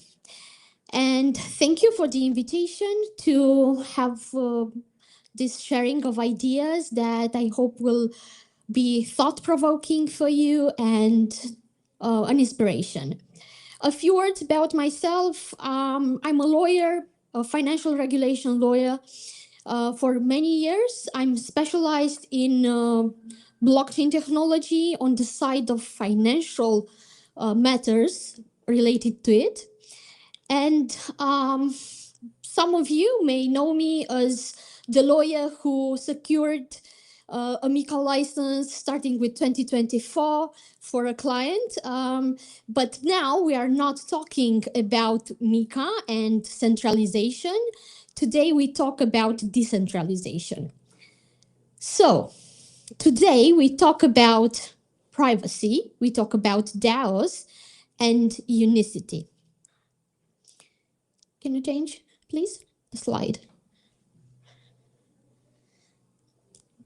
So, sharing with you that whenever I talk about blockchain, about decentralization, I'm always saying there are two elephants in the room: privacy and legal. Now, laws were built for nations, for jurisdictions, for borders. But blockchain doesn't care about borders, doesn't care if there is a limit territorially or not. So the question is, how do you regulate something that doesn't fit in a neat little box?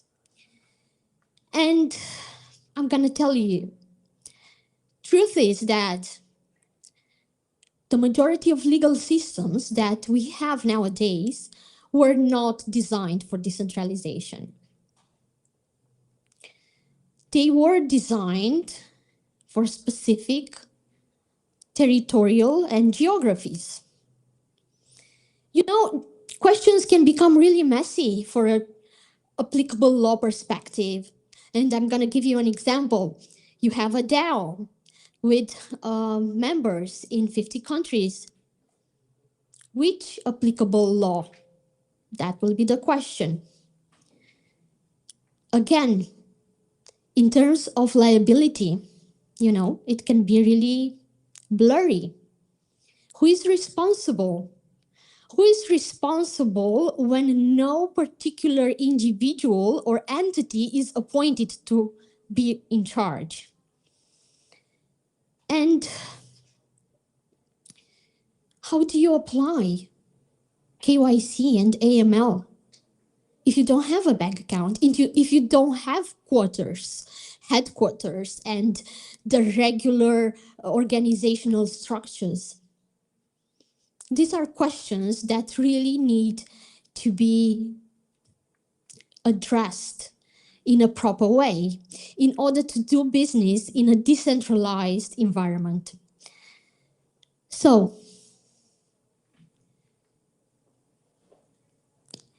when it comes to privacy, again, you know the GDPR, you are familiar with it. It gives powerful rights to individuals with respect to how their data is handled, how is it used. And my opinion, you know, privacy is not secrecy. Privacy is dignity. Privacy is the right that we have to control who we are, what we want to share, and when. So, do you know how regulators feel? How they feel when they think that their views are left outside? Maybe you know some famous cases, or at least I'm gonna mention one striking one. Tornado Cash. It was a privacy tool. It was a mixer, essentially, yeah? And it was supposed to preserve the anonymity of the user. But it was misused. It was used for money laundering purposes. And regulators, how did they react? Very bad. So they sanctioned the protocol itself. They wanted, irrespective of the fact that it wasn't a centralized organization or a centralized protocol, to sanction the protocol itself.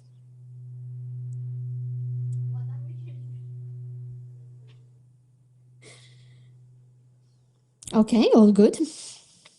And with that in mind, you know how legal communities felt about it. The questions that came: can you punish code? Can you hold liable the developers who created the code, but they are not responsible for how the technology is further used? These were big questions with solutions that had to be worked throughout very carefully. So now with us today, I do invite you to think about it. How would be the case when with good leadership, with visionary leadership, like in HumanodeCon, systems are built with a lawful design, and with privacy preserving by default, because this is the way, this is the future. And not only that, Humanode, from what I've read and learned about them, are following the future, but they are building the future. So let's make a deep diver into DAOs now. DAOs, we heard it, we know it, we say decentralized autonomous organization. Big words, simple idea. Community to be run by themselves without a CEO, without a headquarters, without borders. But the problem is, again, because law and privacy will sneak back in. The question will be, despite the billions of dollars allocated into the capital, despite the decision-making or the procedures that a DAO may have mutually agreed, who is responsible? Who is accountable?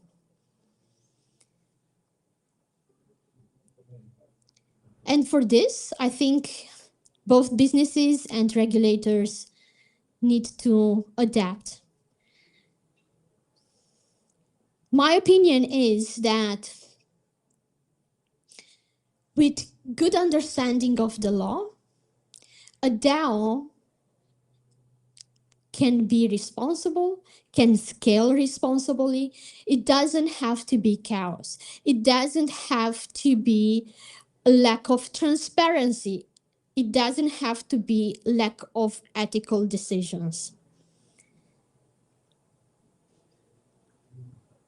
Because, can you move, please? When it comes to fairness, when it comes to transparency, why we talk about fairness? We talk about fairness because fairness comes from a bigger principle, that one of unicity. And how do you consider unicity? A simple way of saying is it's not a technological or technical concept, but it's a very human one. One person, one identity, no more, no less.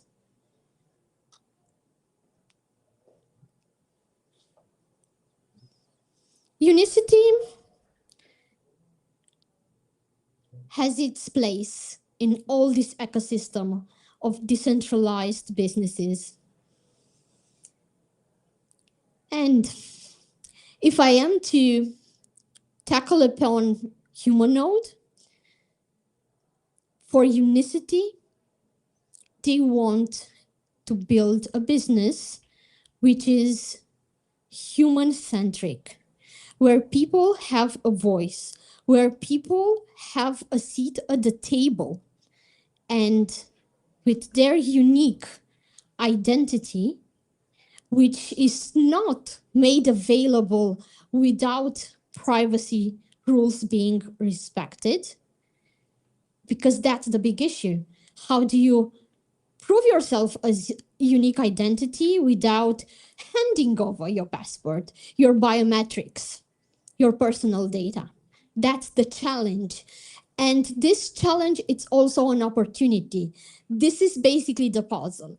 Once you solve the puzzle, you can unlock trust, you can unlock fairness, and you can unlock equality.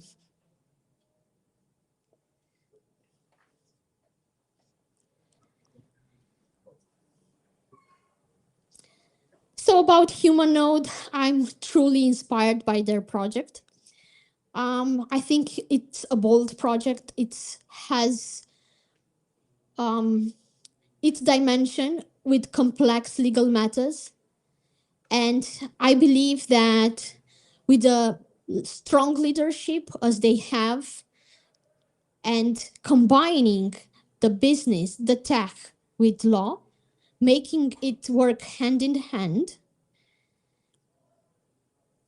we can be proud of the future of this project. And I'm proud of this project.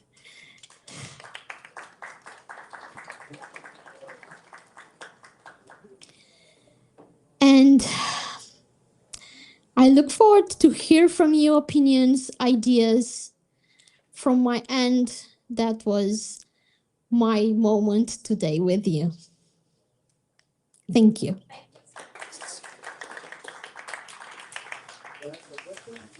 Sure. So, as we all know, different actions, right, have different legal frameworks, right? Right. Do you see in the upcoming future this legal framework converging into one, or do you think it will fragment further? I think the existing fragmentation will be kept. US on one side, European Union on the other, Asia, Singapore on the other.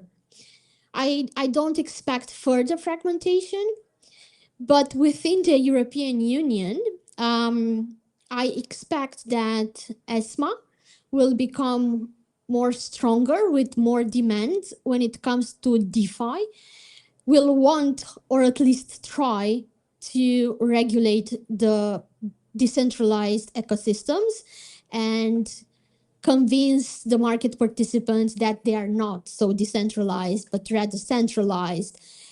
And this is a project that ESMA is having, and maybe we will learn more about this project in the next 3 years. But this is the trend that we should be expecting, and to also proactive mitigate from our business perspective the pros and cons to all this future legislation. Thank you. Thank you. Can I have another question? So, what do you think for Romania, for daily lives of Romanians, is the barrier, right, that will, I don't know, disappear and let crypto flush into ordinary businesses and ordinary Romanian lives, like, for daily use? What do you think is the barrier?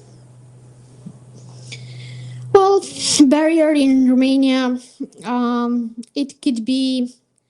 I don't see a legal barrier. I think the barriers are rather economical, educational, access. That are the real challenges. Legal normally follows business, so if or follows the vision. Legal is not supposed to lead in the vision, but to adapt to the visionary things that happen in a certain area. So my take is that challenges are rather economical and educational. Okay, thank you. Thank you too. Any more questions? Okay, Yanda, thank you very much. Thank you. It was super nice. And thank you to my audience, and thank you to Humanode.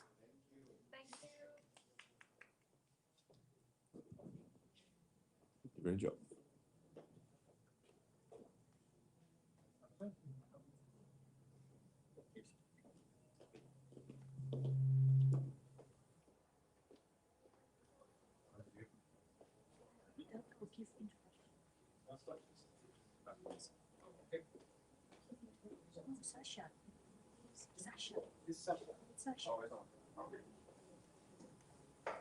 Do you know how to plug in? Okay. Okay.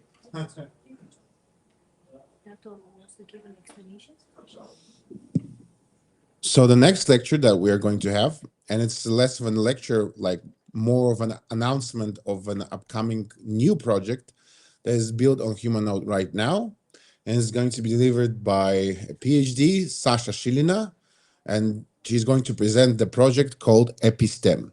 But she's not physically with us here, so we're gonna have a Zoom call, I guess. and she's going to deliver it online for us. But it's going not just a video, it's going to be a live stream, so she's going to be here with us present this way.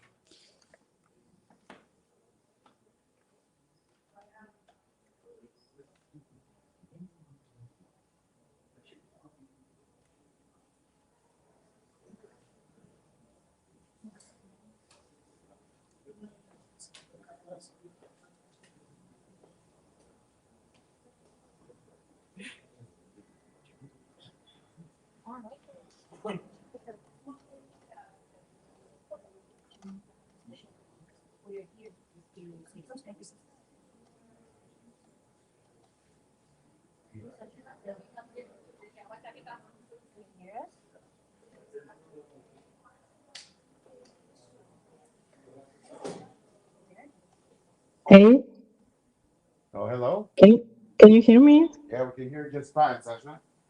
Nice. Hello, everyone. Well, I'm Sasha, one of the founding members and researchers at Humanode and the co-founder of Episteam. Yeah, I wish I could be here with you today in Bucharest, but anyway, I'm glad to connect and share what we've been building within the Humanode ecosystem. Today, I want to tell you about Episteam.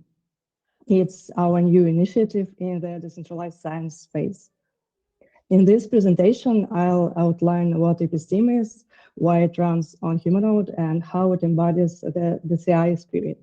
The CI, for those who don't know yet, it's our new term that we've coined to describe the convergence of decentralized science and AI, of the Sci and AI, basically. And Episteam is the realization of this vision. But let's start with Humanode first. Last year at HumanodeCon, I talked about Humanode's philosophy. Now I want to extend this direction a little bit further. Well, we all know that every infrastructure encodes a philosophy. And Bitcoin was imagined as a money without masters. Ethereum was imagined as a world computer. And Humanode imagined consensus without plutocracy, a chain where every node equals a unique human.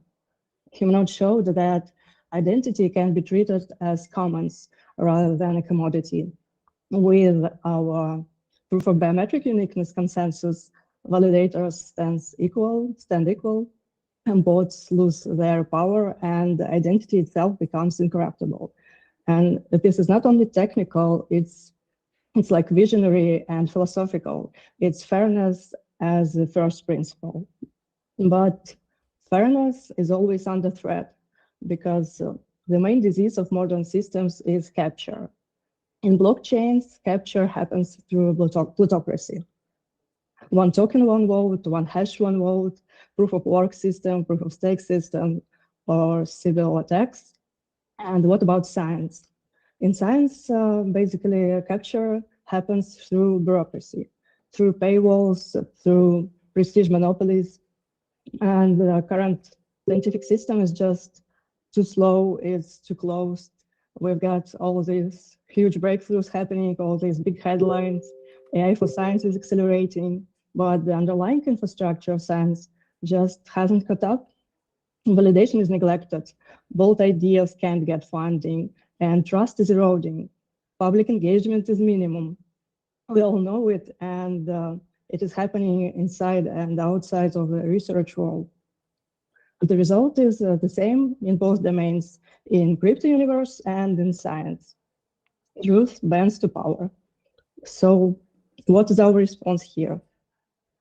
If Humanodes resists capture at the level of consensus, Episteam resists capture at the level of knowledge. Episteam is built on the principle that knowledge should be open, testable, and fairly rewarded. Science should function as public good. At Episteam, we aim to make the whole scientific process programmable, engaging for public, and profitable for researchers and enthusiasts as well. We want to attract retail to engage with it. And basically, we are building open markets for hypothesis funding and speculation instead of closed review and rigid funding that we have in traditional science system. We have AI instead of guesswork. We have AI real-time research synchronization instead of opacity. In this way, episteme aims to turn scientific hypotheses into live dynamic assets so that the truth, scientific truth, can be tracked, tested, and rewarded. And if episteme makes consensus human, so that Humanode makes consensus human, so that episteme wants to make science participatory. Both projects root fairness into the system itself. It is continuation, basically, of the same vision. Both projects share a commitment. Truth must resist capture, whether in blockchains or in science. So what is episteme? In short, episteme is a platform for decentralized, tokenized, AI-driven prediction markets for forecasting breakthroughs for science. And we've used DeFi, gamification, and AI for science to incentivize research validation and public engagement. The name itself, episteme, comes from the Greek word for knowledge. It reflects our mission to reshape how knowledge is created, validated, shared, and monetized. And episteme is not just a prediction market for science. It's not just a UX or platform for bets. It's a full stack system. It is a resolution and funding mechanism for science with AI and built-in funding and with volatility, which is the core feature of crypto, and we channel it into science. And here is how it all works. Here is the basic flow. It all begins with a hypothesis. Mainly researchers submit them or users on the platform. It is minted then as a claim, as an NFT. A market opens, people then can stake their belief for or against with position tokens. And bonding curve governs the price as demand changes. Meanwhile, AI oracles track evidence, new evidence updating the probability in real time. And at resolution, outcome are verified, and participants, whether scientists, traders, enthusiasts, just general public, are rewarded for getting the science right. And the most interesting part of it, that researchers also actually earn from it. They directly earn from the market activity. So instead of just predicting what will happen, we at episteme are incentivizing the generation and validation of new knowledge.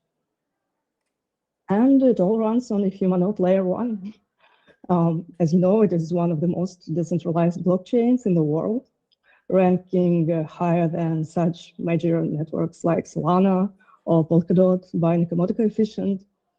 And this matters because if episteme aims to become a marketplace of truth, its foundation must be neutral, creatively decentralized, and hard to capture. And Humanode provides exactly that: deep decentralization, Ethereum compatibility, and equality at the base layer. For us, Humanode, not just a temporary host, it's a backbone built for fairness. So if today Humanode provides the neutral foundation episteme needs, tomorrow we will integrate Humanode by Mapper at the application level. This means that citizen scientists, researchers, forecasters, they won't just bring liquidity, they will bring uniqueness. One human, one account. There will be no Sibyl farms, no bots worms, no whales pretending to be crowds. This is transformative, especially it is transformative for citizen science, because we all know that citizen science is always inspiring, like millions of enthusiasts classified galaxies, volunteers folded proteins to advance medicine, and amateur astronomers discovered comets and planets. But online, these efforts are fragile.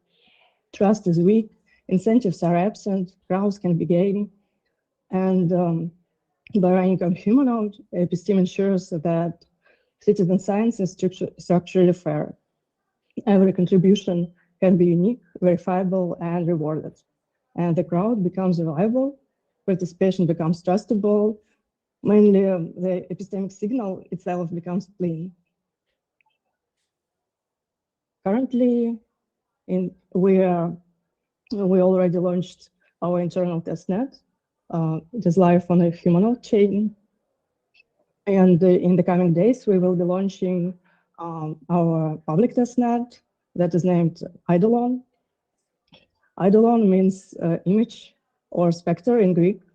And it will be a rehearsal of science as a market before it crystallizes into the future infrastructure of truth as we envision it. Hundreds of researchers, citizen scientists, and forecasters are already signed up. So if you'd like early access, we have it for you, especially today. You can reach out to me in Telegram or via X on Twitter, or reach out to Dato in the audience.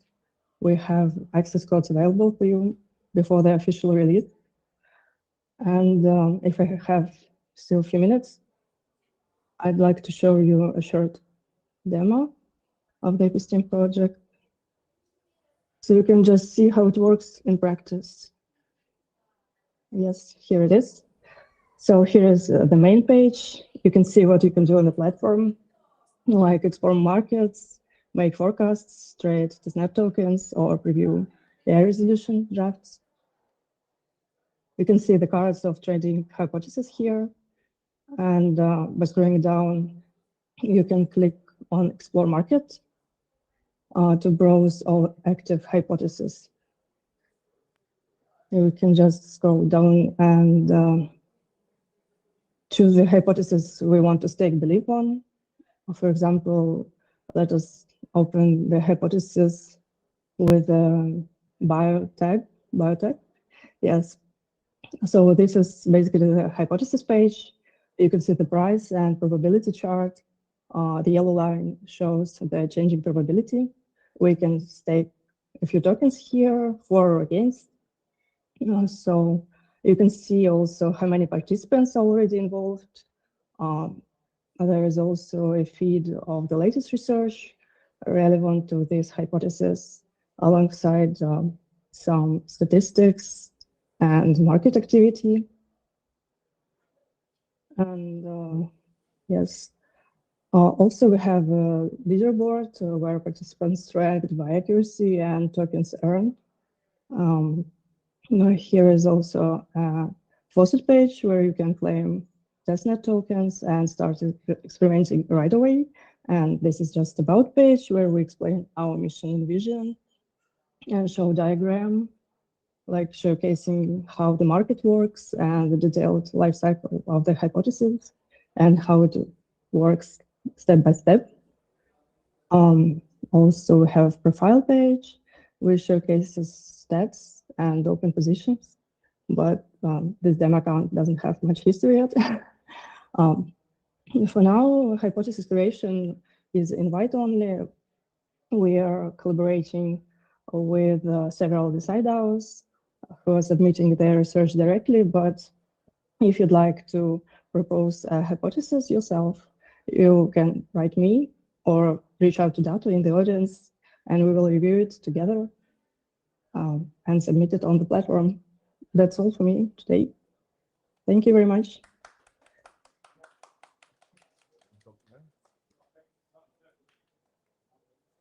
Sasha, thank you very much for the lecture. Thank you. See the first pick into Epistem, and I hope that people from our conference here will hop onto the testnet. Okay. So yes, for sure. Thanks. For your time, Sasha.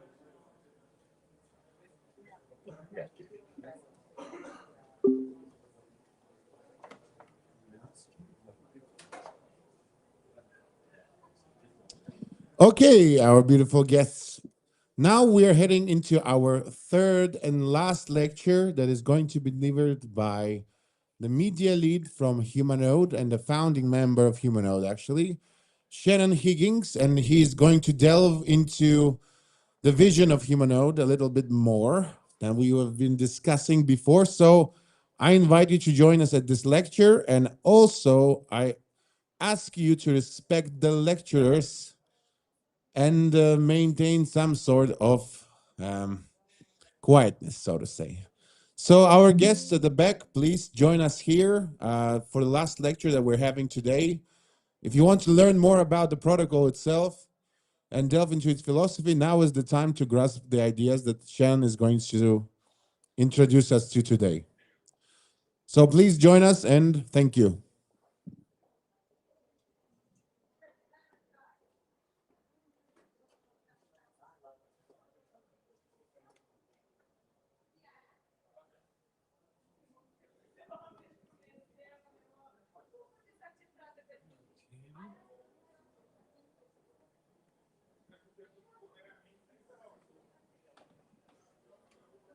Okay, so I guess this is the last of the lectures, although we have more fun planned for later on. I see everybody is already starting to party, so you might be bored with this. But with that aside, I'd like to talk a little bit about a future that Humanoid envisions. One thing that I will say in the beginning, I might slow down a bit in my speech. I had a stroke 3 years ago, so sometimes my brain doesn't keep up to what I want to say. So, leaving that aside, the first question that I'd like to ask, which I believe everybody knows, but just in case, what is Humanoid? And Fiona?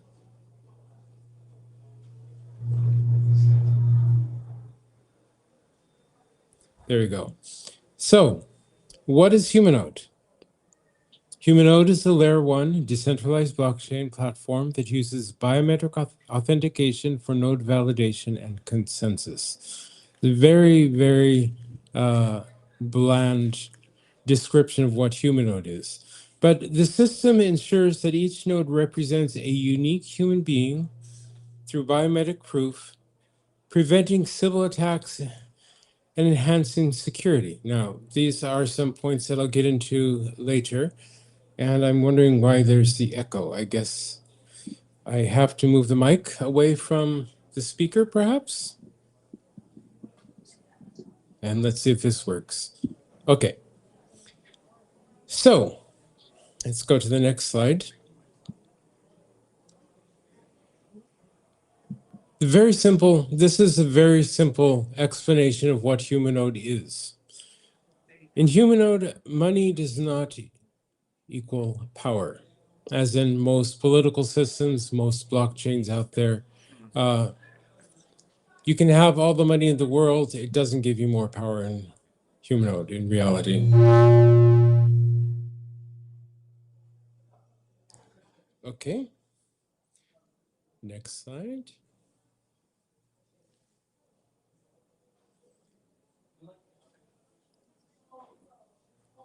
You can go back one. So yes, one human, one node, one vote. This is a core concept of Humanoid, as we have discussed many times today. And let's see if I can try using this microphone.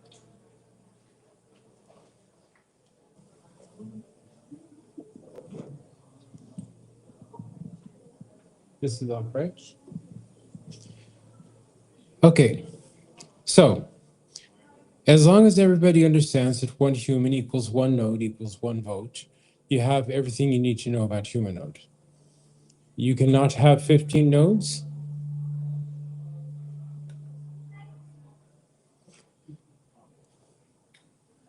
Here? Yeah. I can go here. I can hide. Okay, so next slide. Now, why do we talk about one human, one node, one vote? And one thing that, one of the simple answers is it helps civil resistance. And to understand what civil resistance is, it's like, what is a civil attack? Civil attacks happen daily. They happen in every platform you use, any game you play. You can have hundreds. I'm quite sure many of you have, as was in the debate earlier, might have 5 to 10 Facebook accounts. They might have 5 to 10 game characters so they can farm certain items. You have people that have started businesses by running bot farms to earn extra rewards that other people who are too lazy to pay or to play can pay for. Anyway, civil attacks tend to profit a small amount of people, and they bring disservice to a lot. When we're talking about in SNS, social media platforms, let's say, you can have opinions, people creating multiple accounts with multiple personalities, or you can have governments hiring hackers or bots, hundreds, thousands, millions of bots to push propaganda one way or the other. And nobody knows if this is paid propaganda or if it's somebody's real, genuine opinion. And this distorts how people believe in what is reality. And this is something that is actually causing a lot of the civil political strife in the world right now, because nobody knows what is true or not. And people do not actually think about what they should or shouldn't say before they start typing the replies and starting pissing on other people in X or whatever. So, from the civil attacks, let's go to the next slide. So what is civil resistance? To prevent civil attacks, there's actually only one real way. And is you have to prove that the user account or the user who's typing those answers is a real person and is the same person. So we need one account equals one human. Although we don't necessarily have to say, hi, I'm Shannon Higgins. I'm saying that we might say, hi, I'm S9, as I do in Humanoid media. Most people will know me as S9 or S9 Higgins, and that's me. But there's only that for me. I don't have 15 different versions of me. Okay, next slide. So, why civil resistance? Now, this is something that many people really don't think about. So let them be. You know, why even bother with it? You got to realize that civil attacks cost you money. You know, I'm quite sure everybody has tried to do CAPTCHA at least 15 times a day, trying to get access to whatever account. It costs about 8 cents each time you do this. And you can actually get a little cheaper, but still, this is 8 cents. And when you have millions of bots trying to gain access, that tends to become a lot of money. So, who pays for that money? Well, of course, the people providing the service, but how do they get the money? Well, they get it from their users, or they get it from, well, they don't necessarily want to pay millions from their pockets, but they find a way to get money. And basically, in reality, the users end up paying for it, either in cash or through selling your identity and various pieces of data. Okay? There's many scams. This SMS pumping is crazy. You get special phone numbers that cost money. You send, when you go for an email check or an SMS check, when you want to access a certain account, they'll send you an SMS and you have to type in the code, whatever.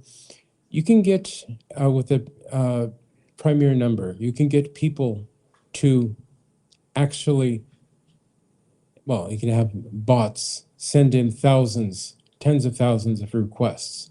But each time the company replies, sending an SMS, it costs them more money than it costs sending a regular SMS. And people in the middle make millions of dollars. And they say, well, nobody's hurt. No, people get hurt, and the users end up having to pay for that through higher service costs. So yes, the more fake, and simply the more fake users, the worse the user experience, because you don't know if you're talking to real people. You don't know if you're being scammed. It's a mess. It's probably one of the reasons why I stopped doing any of the social media, is because I don't know who is there. Even the people that I thought were my friends, oh, their accounts can get hacked and I'm talking to some third world hacker. It's no fun anymore. I just pick up the phone or send an email. Okay, next. So now there's privacy and security. One thing that we talked about in Humanode, we are bioauthenticated. Our whole consensus mechanism is based on the fact that we are alive and that we're a unique person. Okay, so one thing you need to know is, just because you're bioauthenticated, just because you're bioapp, just because you're part of Humanode, doesn't make you anonymous. It makes you pseudonymous.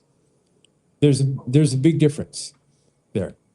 So, in the case of Humanode, your biometric identity, or the code, the encrypted code, gets tied to a wallet, or perhaps in the future, a soul-bound token.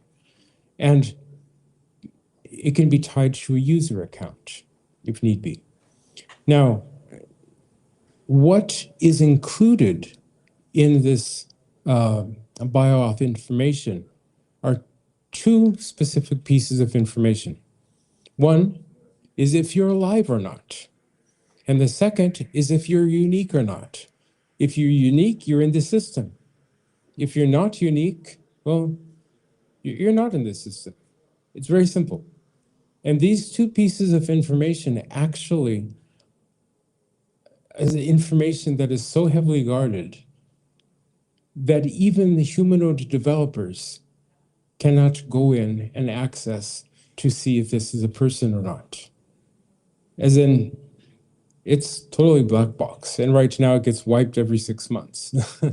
So the security here, as far as bioauthentication, is as tight as you can get. I'm quite sure we'll make it tighter in the future, because I'm quite sure there's going to be some smart cookie who will find a way to break in. But that's the name of the game. Okay, next. So we are creating this blockchain, one human, one node, one vote. We have a bioauthentication system. What is our short-term goal? What are we going to be doing in the short term? Well, we have gained, and we are trying to build the most decentralized blockchain. While everything is becoming more centralized, well, with one human, one node, if we have 10,000 nodes, that's pretty decentralized.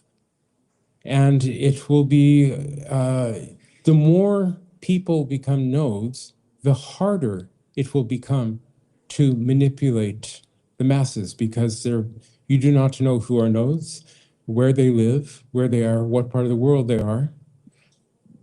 So we're trying to build the most decentralized blockchain in the world.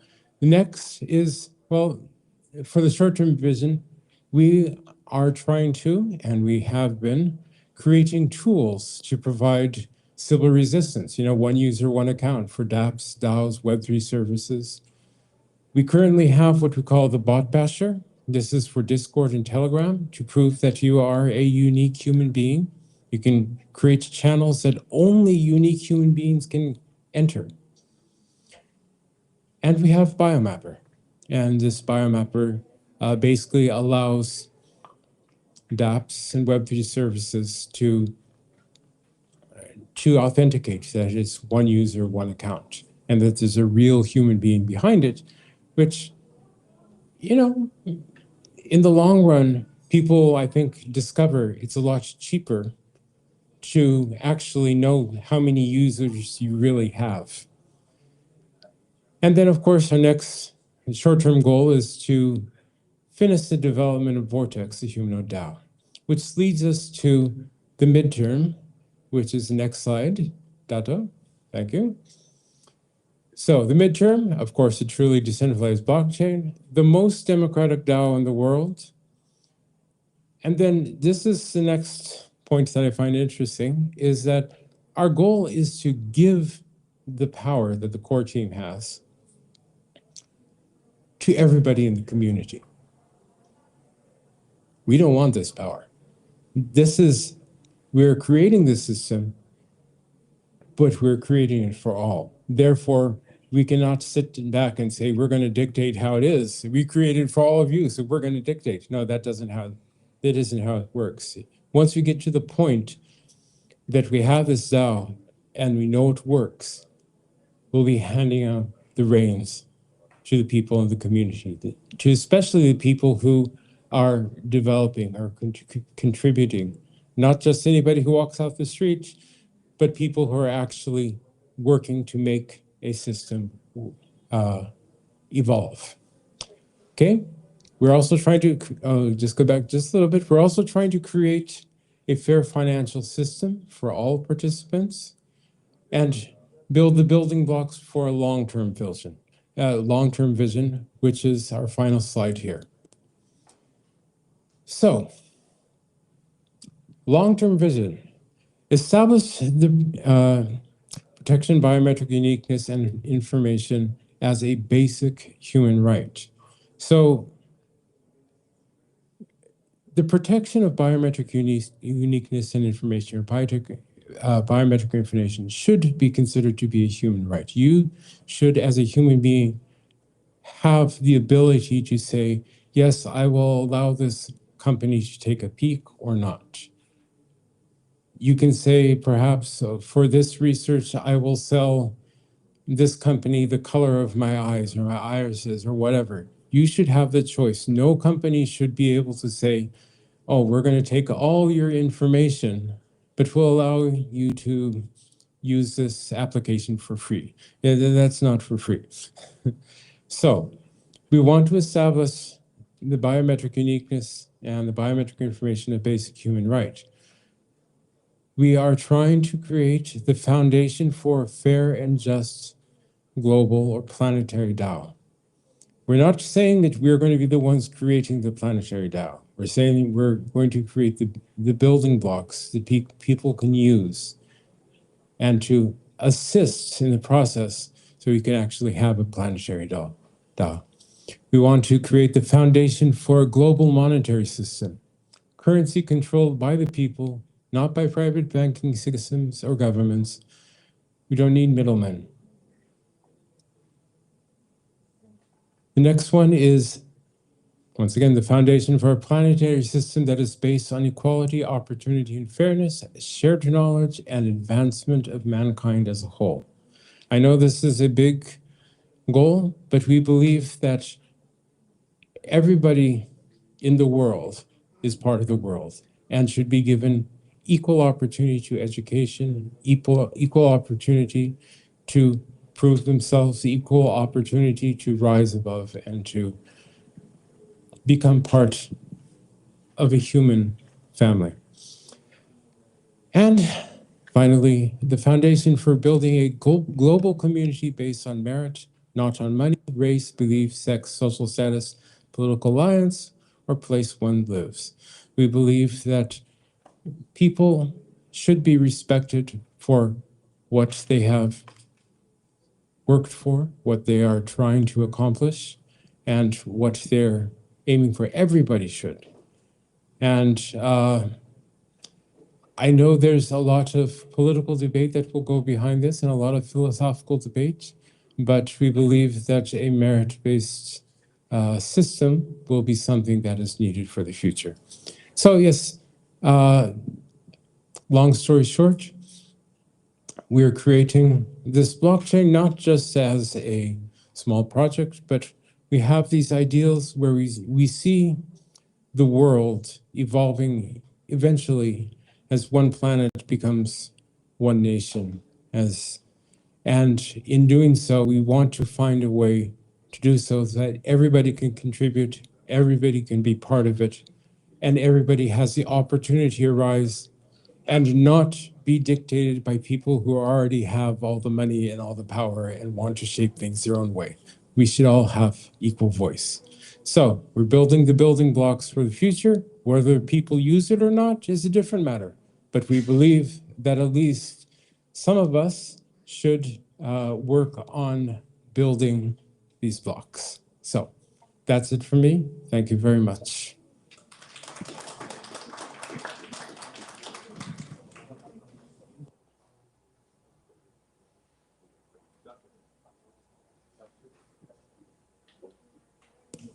Thank you, Shannon, for delivering the vision of Humanode.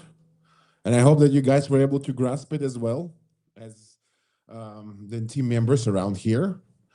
So now we have not a lot of things left for today. Lectures are done. We have only one game left to play today, and that is the DAO simulation. So what we're going to do right now is going to take a 5-minute break after the lectures, reconvene here and play the game together. So this game is about a company where we are all part of one crypto DAO, and we're going to try and survive in a violent crypto world together by voting on proposals. So let's take a 5-minute break and reconvene here. Thank you.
It's no lectures, just a game.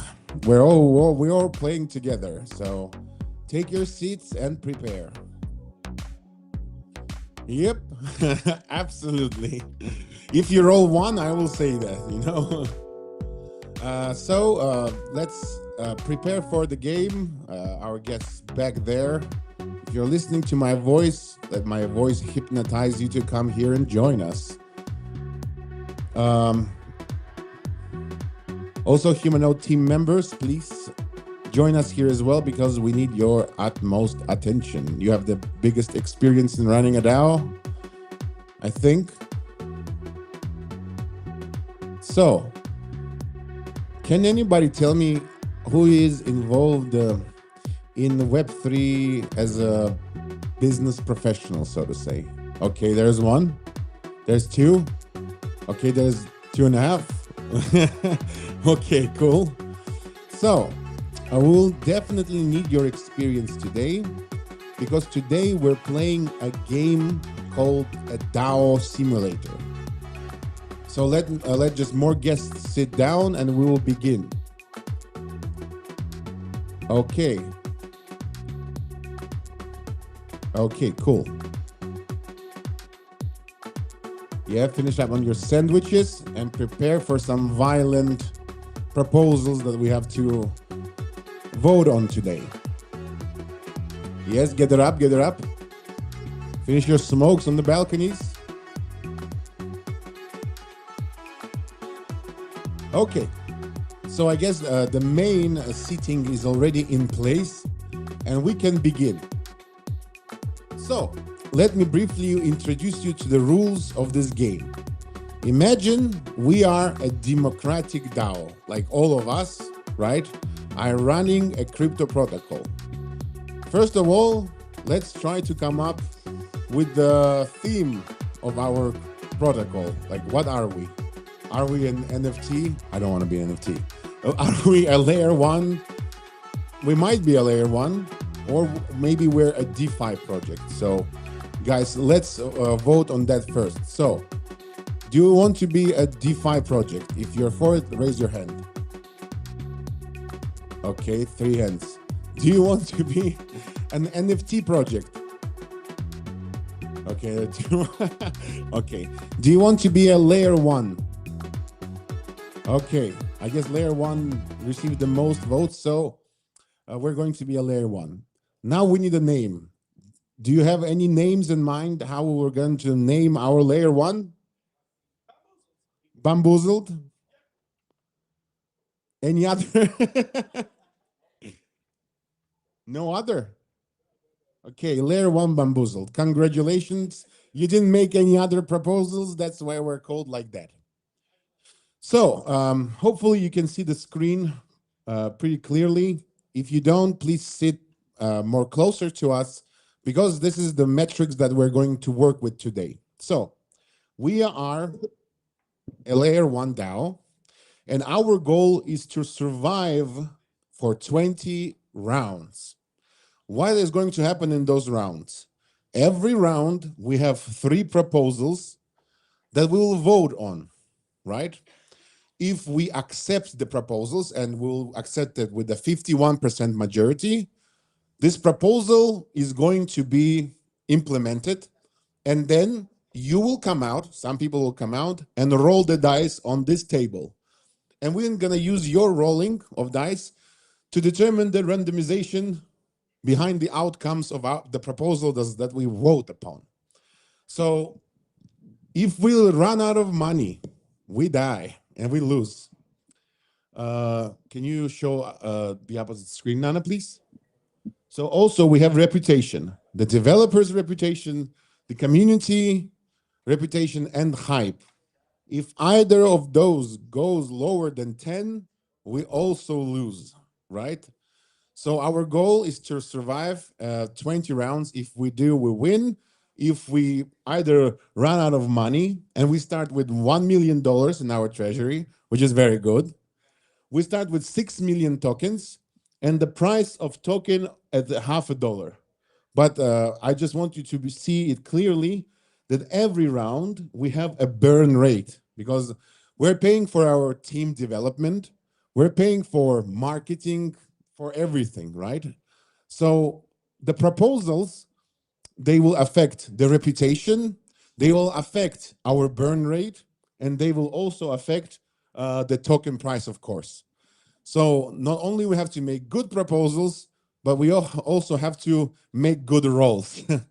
So without further ado, let's start. And on the first round, we have 3 proposals. Nana, can you please put it down a little bit? Okay, so the first proposal is do we make an infrastructure cost development sprint? Basically, we will put more money into development, and our infrastructure is going to work better. And we have to pay for it $34,000, but it will make our burn rate smaller for $7,000. So, do you vote yes or no? If you vote for, raise your hand. Okay, proposal didn't go through. Next one. So we have a proposal from our community to make a new tutorial for the users and the developers. It will cost us $23,000, and it might improve the reputation and community reputation for us. Are we going to go through with this proposal or not? So all those in favor, raise your hands. Everyone's kids tutorial, he said. Okay. So the second proposal didn't go through.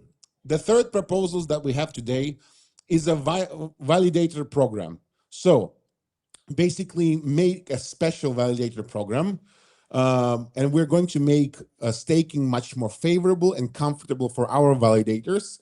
And it can actually increase our burn rate, but it gives us a significant boost in price if we roll good. But we have to spend $50,000 on it. But it can give us a lot of hype, a lot of community reputation, and a good price movement. So all those in favor, vote. Okay, we have a first proposal that went through. Democracy works, great. So now I want one person from the audience come in and roll the dice for us. Come on, please. Join us. You just roll one. Okay, you roll one. No, roll one. It's a 6. Yeah, nice.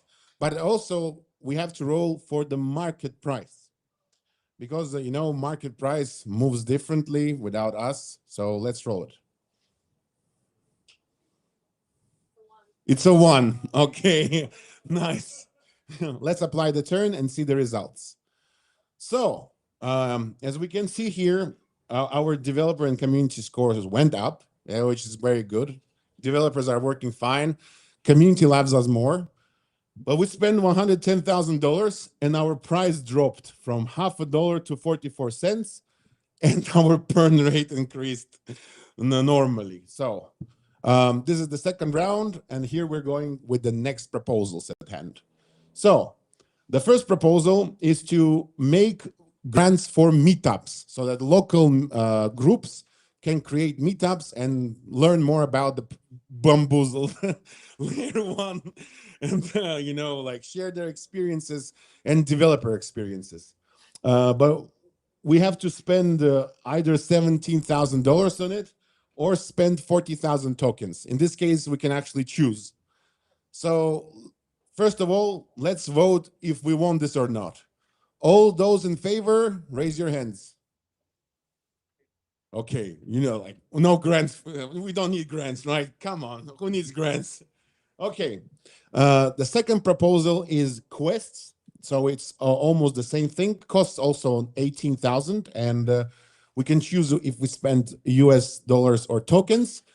But basically, it's for the community that allows quests and answers a lot of questions for our community members and newcomers. So all those in favor, raise your hand. Okay, I see you. You really care about the community, but nobody else does. So you're doing a great job. Continue. Okay, it didn't go through. Third thing we have is the program for community advocates. Basically, we have people working inside our community to tell people about Bamboozled and how it works, and how it's going to change their lives. So, but we have to, you know, spend money on it, and of course, it will also increase our burn rate. So we have to spend $22,000 on it, and it will increase the burn rate by 1,400. So those in favor, raise your hands. I think we don't have a majority, no. No, we don't. Okay, maybe we do. Okay, I'll raise my hand as well. Yes, it passed, congrats. Democracy at work. So we need another guest to roll for us, please. That's a good question. So do we pay dollars or do we pay tokens? All those for dollars, raise your hands. Okay. All those for tokens, raise your hands. Okay, guys don't want to spend dollars. Okay, let's roll, Sandra. One and then the second one. Two for the proposal, 2. And now for the market price. 6, yeah. Pump it. Very good. Okay. So I guess we didn't do that bad. Actually, things grew, even though, but because it was a community proposal, so that's a good thing. We're getting a little bit lower in cash, but Xander's roll pumped the price for 64, which is very good. We have a bigger runway now. Now we're over at the round 3. So the first proposal, compliance program. Basically, we're going to work on our compliance. We're going to ask Diana to help us, but she costs a lot. She costs $60,000 for her services. But of course, it can affect our price and the reputation tremendously. So we do it or not. All those in favor, raise your hands. We don't want to work on our compliance, guys. Nobody's going to work with us. Okay, bamboozled then. Okay, we're going to proposal number 2. It's more or less community proposal. Yeah, like the biggest impact will be on the community. Basically, funding good threads on X, making influencers and calls, make more posts about us all the time. That's why we have to spend $56,000 on it, because it's a global community, but it will raise our burn by almost $5,000. So all those in favor, raise hands. Oh, what the hell. Well, we still don't have a majority, so the proposal didn't go through. And now the third proposal for this round, we have a narrative campaign, a proposal from one of the communities. So every week we're going to create new narrative campaigns and see how our users are onboarding to Bamboozled protocol. And we have to spend $65,000 on it, and it will increase our burn by $2,000. But the more people we onboard, the more they can buy into our token. So it can raise our price tremendously if we're all good, and it can increase our reputation with the community. So all those in favor, raise your hand. Okay, just saying that so there are 3 proposals that we didn't take, right? But we still had the turn rate this turn, right? So that you gotta understand, we're gonna lose $60,000. So now I need one guest from the audience to roll our market price for this round. Roll good. So we are skipping. Oh no, we're just gonna apply only the market price roll. 1, cool. No, we don't need the second one. We don't need the second one. We're only rolling for cool. Yeah, you can try, but you already rolled one. Apply. Good. Okay, well, it wasn't that of a disaster. We still have a lot of funds, and we're going to the 4th round.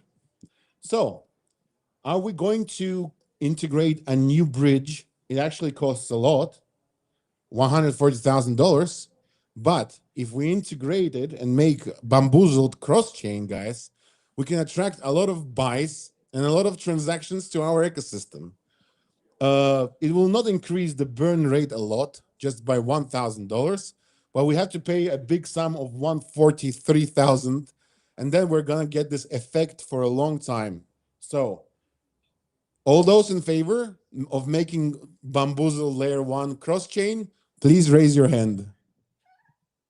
Okay, it passed. Congrats. Democracy at work. The second proposal, friction trim. So it's not a very expensive proposal. Costs just around $5,000 to implement. But basically, we're just gonna create a good flow for our users to make their engagement with our protocol more comfortable, but to maintain the infra that we're going to build to maintain this beautiful UI UX, we'll have to increase our burn for $1,000. So all those in favor, raise your hands. You guys don't care about UX UI, right? Okay, it didn't go through. And the third proposal we have this round is another narrative campaign that didn't go through last time, and I don't have many hopes that will go through now, but still, it's basically putting $60,000 and increasing our burn rate by 5,000, but it might have an incredible effect on our hype and community, and an amazing effect on the price if we're lucky. So all those in favor, raise your hands. Oh, what the hell, I'm gonna raise.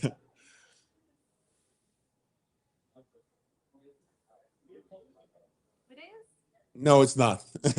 Didn't go through. Okay, so we now need another guest for a roll. So please come here and roll for us, whoever wants to. Don't be shy. Don't be shy. We're part of the same DAO. Okay, cool. So you roll first for the proposal, and then you roll for the market price. 5. All right. 5 and 5. Golden. Can you roll every single time, please? Very good. Okay, guys. I mean, we're looking good. We're far away from death, but I think we are. Our dollar treasury is going down, so we have to do something about it, right? But we were able to pump the token price. So I'm asking the DAO right now: are we ready to sell the token? So we can sell the token to basically increase our budget in the dollar. So all those in favor of selling the token, raise your hands. Okay. No, people don't want to sell. Okay. Just so you understand, our burn rate is at $63,000 right now. If we increases more and we run out of money, we will lose. It didn't go through, Nana. So, okay. Let's go to the proposals for this round. So, another tutorial sprint, but it costs a little bit more than the last one. Just creating more tutorials for our community so that they can understand what is happening and we can onboard them easier. Our community will like us. There is no increase in burn rate at all. And we're going to spend $24,000 on it. So, all those in favor, raise your hands. So you people really think that nobody cares about tutorials? Okay. Because our tutorials are bamboozled, you think? That's not the case. Okay. Then the second proposal is spending $60,000 on visually refreshing everything that is connected to our protocol. The app, the web app, like so that people see that we are like, maybe we're making some development on backend, but Catacomb Crawler team is right there to vote. So basically paying designers to make a whole overhaul of our visuals. All those in favor, raise your hand. Okay, people, no, not going through. Not going through. We're not getting a new design. Very, very unfortunate.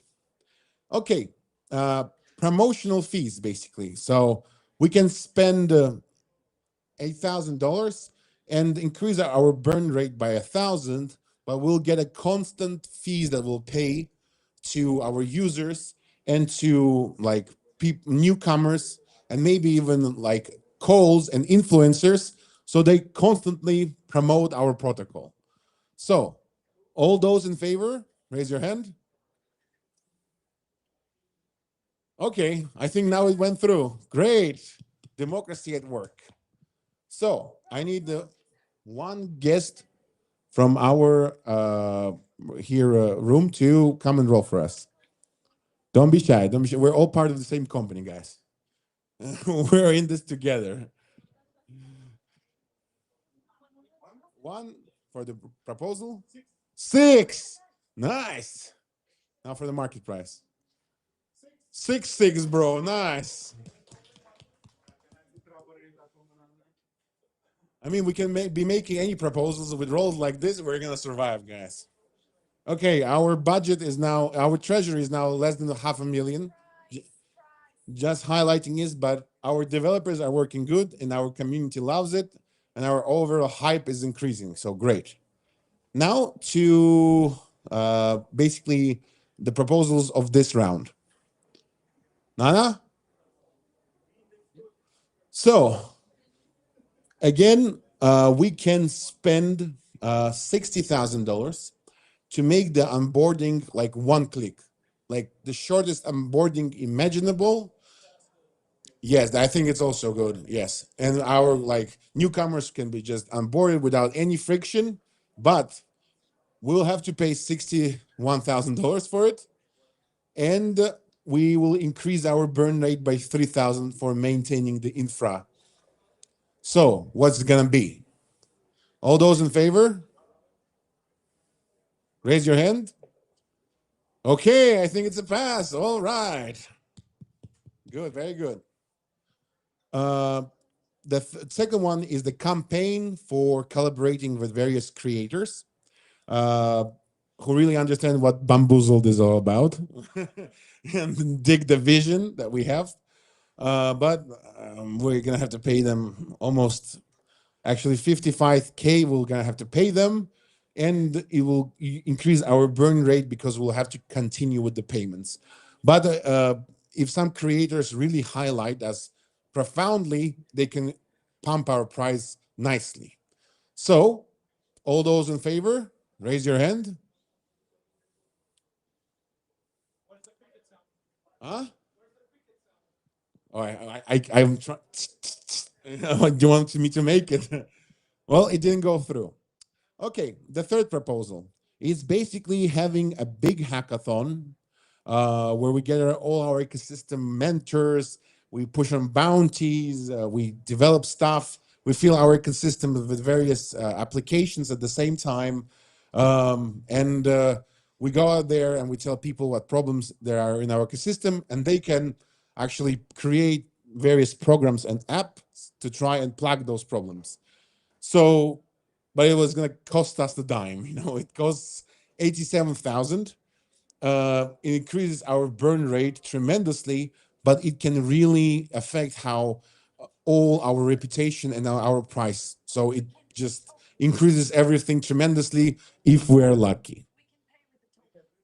Yes. So first of all, I'm going to ask you whether you want to do it at all, right? So all those in favor of hanging this online Hack Days hackathon, raise your hand. It didn't go through. People are not going to spend this money on it. Okay, now we need another very lucky hand to roll for us. So please come on here, don't be shy, and roll the destiny of Bamboozled Protocol. Oh, yes. All right, let's do it.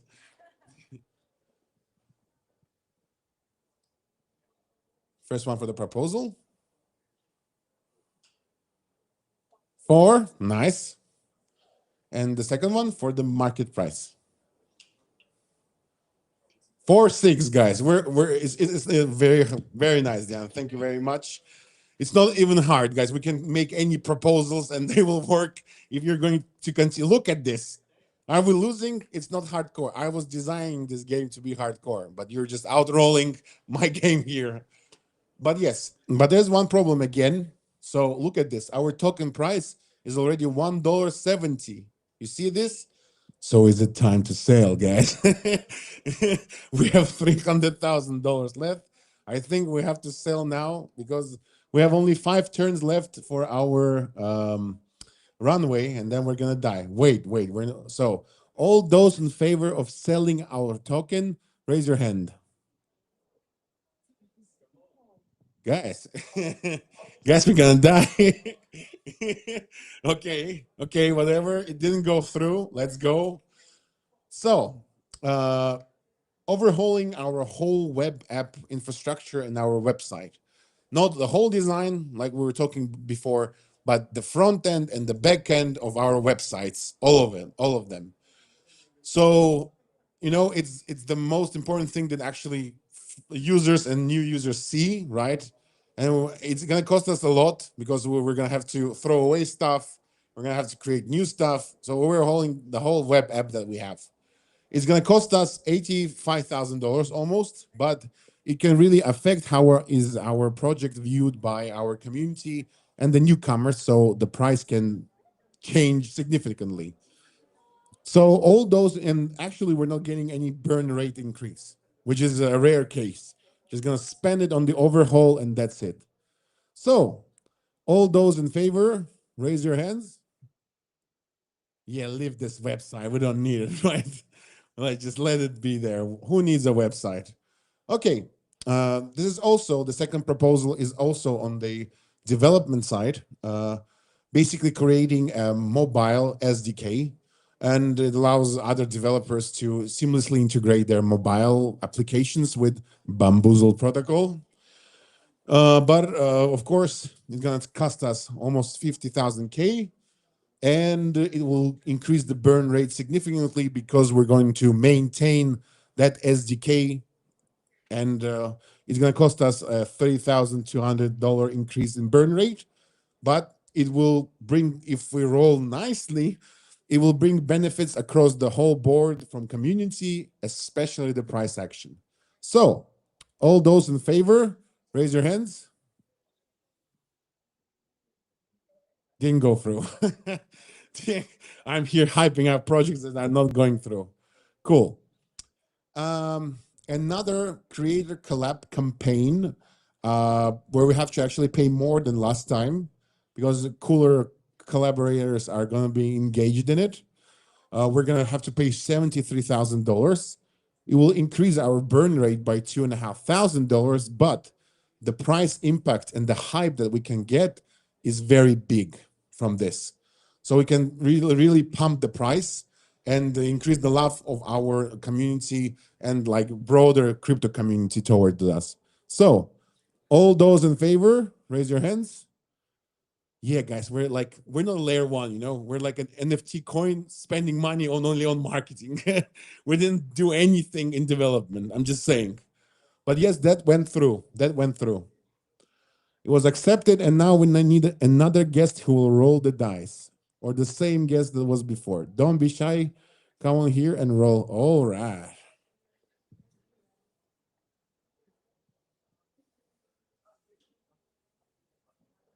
One. Nice. Nice. 1 and 2. Finally, thank you. Finally, we are seeing some, you know, difficulty. Maybe bear market is coming. I don't know. Doesn't seem that bad, you know, if you ask me. We're still in the green zone. Developers are working. Community just loves us. They have our posters already in their rooms and outside. And well, the hype is there. The hype is there. Once again, I'm stressing, yes, that we have 2 turns. Now go back. Go back. 2 turns and we die, guys. And our price actually dropped from last time. It was 1.7. Now it's 1.4. So we should have sold. So are we are we going to sell the token, guys? Yes, now like when we're dying. Yes, okay. So how much are we going to sell? Everything. Half. So 3 million tokens we have to sell.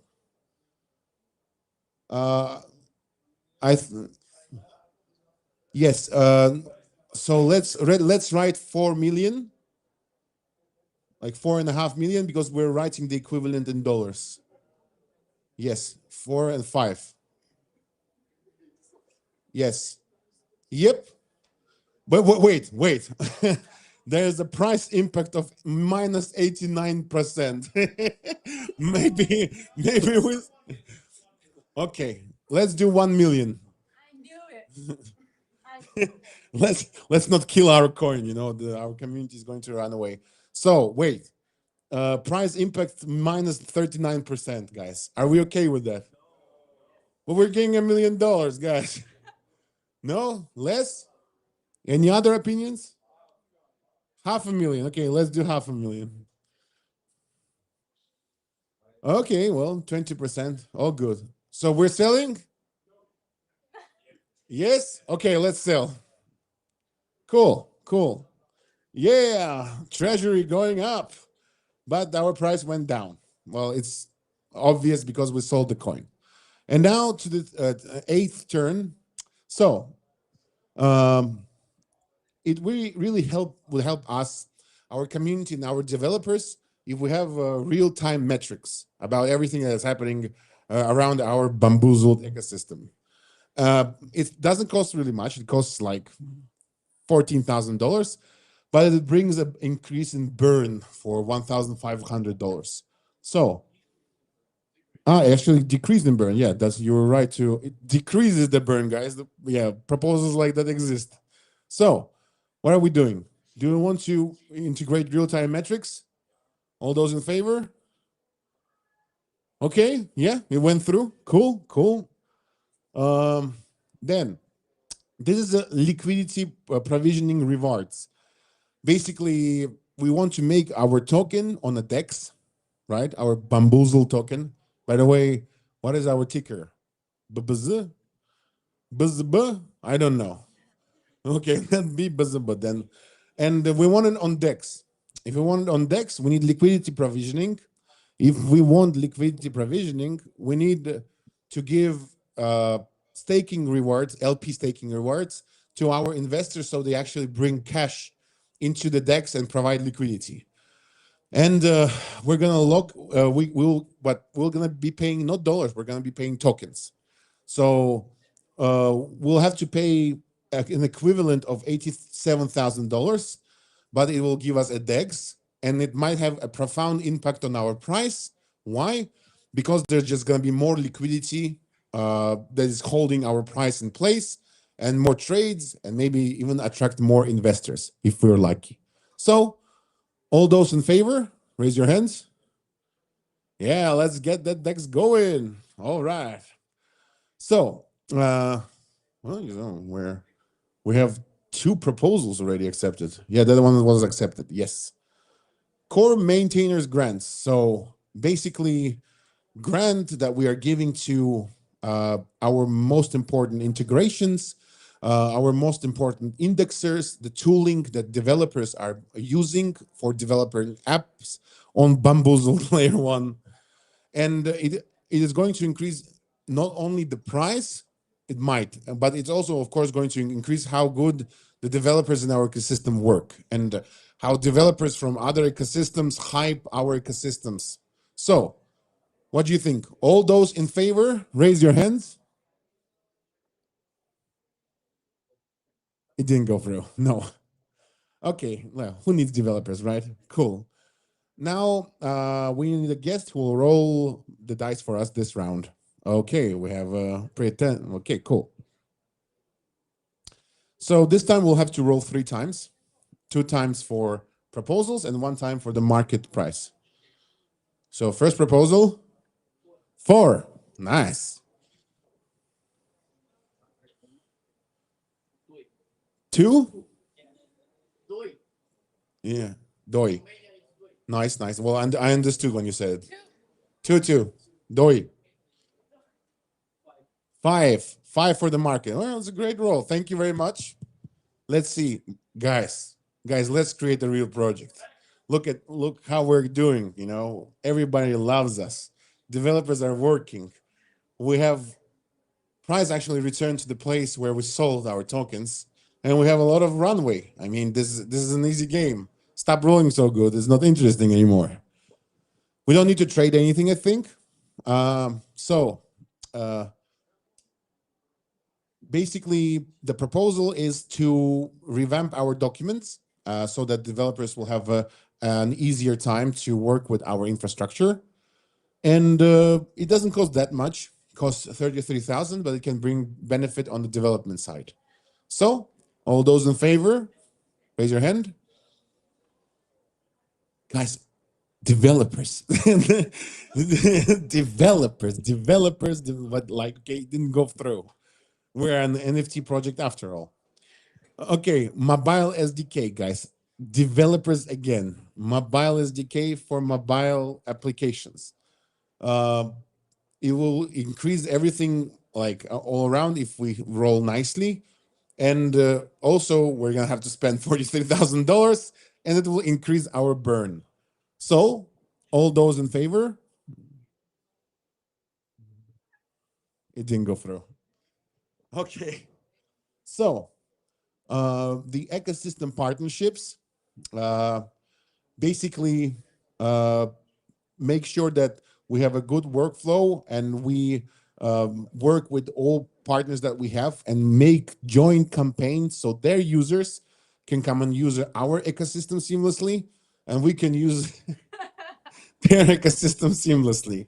But to like sponsor all ecosystems, our partners, we're gonna have to pay either tokens or USD, and it's equivalent to $78,000. So, all in favor? Raise your hand. Why are like marketing and BD proposals going through, but developers not? Okay, that was accepted. Great, great guys. Token, yes.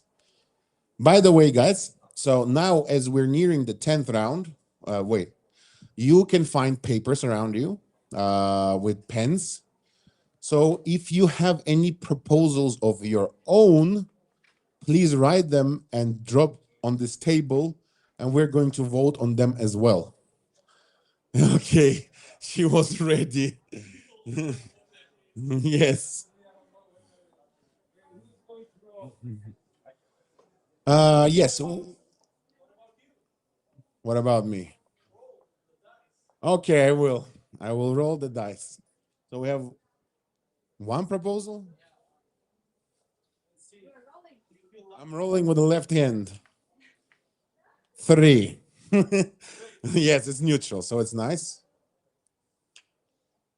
2. Okay, I'm not the best roller. Okay, cool. But well, not that bad. I couldn't ruin us. We're feeling so good.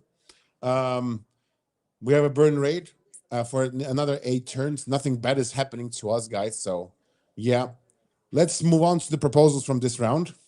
So, do we want to make our treasury more transparent so that our users and community members actually see how much money we're making on them?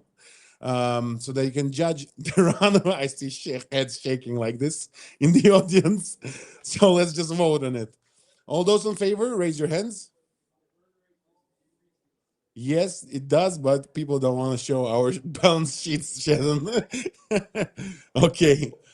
So, also, there's a very big proposal that actually can have a very big influence on everything, on our price, on our development base, and on our hype. And basically, we're going to a big auditor company. And this auditor company, like let's say it's top 4, like Deloitte and stuff, basically is going to make a full audit report about our protocol. But we don't know what they're gonna say, right? But it would cost a tremendous amount of $140,000. But it can change our stance forever. So, are we making this audit or not? All those in favor, raise your hand. Yeah, let's not spend those money, that money, hard-earned money. Let's not do it.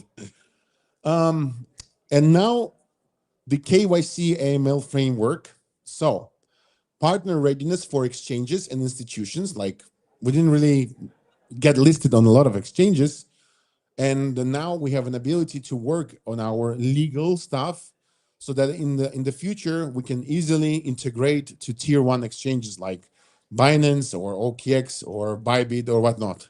But we'll have to spend money on it, $80,000 to be precise, and it will increase our burn rate because we'll have to pay our legal attorneys all the time. So, what's it gonna be? All those in favor? Okay. People really don't want to spend money. I get it. Cool. I think not a single proposal went through this round. So democracy is working. But we still need to roll the market price. So please, anybody from the audience? Okay, cool. Yep. 4, very good. So guys, it's turn 11 and we have a runway of 7 turns. I think that we play 2 last turns because we're doing so good that there's no point in playing all 20. We're definitely going to survive. But what are you doing? Stop meddling with the chain. People will find out. Okay, so basically we have a treasury transparency proposal. It's again the proposal where we are showing off and creating infrastructure for treasury, but this time it costs less and actually decreases the burn rate as well. So what is it gonna be? Yes or no? There are more people. Actually, yeah, I'm gonna raise my hand. Okay, it went through. Nice. Nice. Let's show the world that we are actually spending money not on Lamborghinis, but on something useful. There's an L2 proposal to build not just a cross-chain bridge, but a bridge on bamboozled network. It's going to be our own L2 that will channel all transactions through the bamboozled network, right? So all the cross-chain transactions going through this bridge will also go through us, but it costs $180,000. And of course, it's going to increase the burn rate by 3,000. But it can have a tremendous effect on our developers in the ecosystem and on our price if it's actually, well, successful. So what's it going to be? All those in favor, raise your hand. One person in favor. It didn't go through. Okay, and now L2 Bridge V2.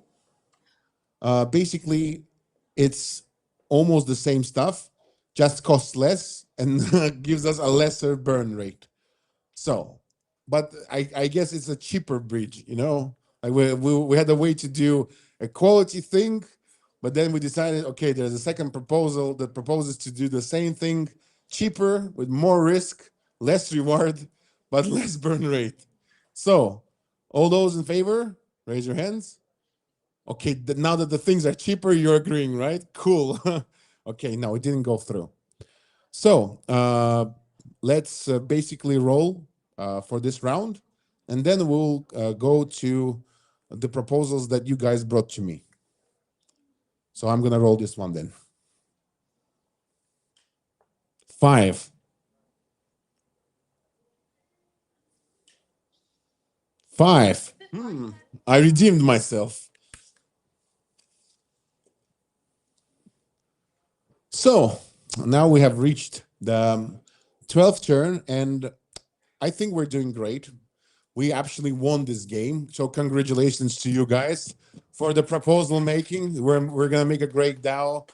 And if you felt that we're a great DAO, please join our DAO and make proposals there. I mean, we have everything. So there are a few proposals that I received from you. The first one, hire the market maker. Didn't we have a market maker? How are we even in the market without? Okay, never mind. So there's a proposal to hire the market maker. Are we going to hire a market maker for us so that all those in favor raise their hand? We're not hiring a market maker, I guess. Okay. So next proposal, integrate chain artificial intelligence that will help us maintain the blockchain. I don't know the price, but you know, do we need artificial intelligence helping us with our blockchain? All those in favor, raise your hands.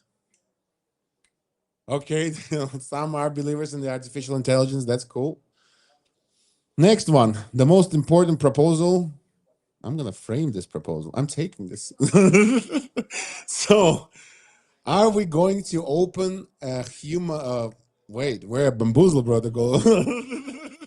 So, are we going to open a bamboozled petting zoo?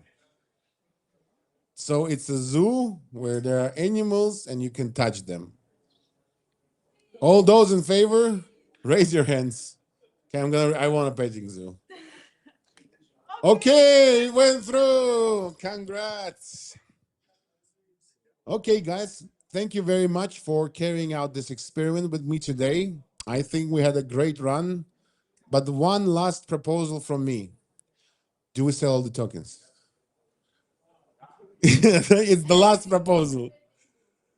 So we sell all the tokens and spend everything on the petting zoo. Okay, cool. All those in favor, raise your hands. So you see, we didn't even rug pull our investors. So congratulations to us. And thank you very much. It was our last formal event for today, so we're gonna have a party. So prepare your spirits and bodies for it. Thank you.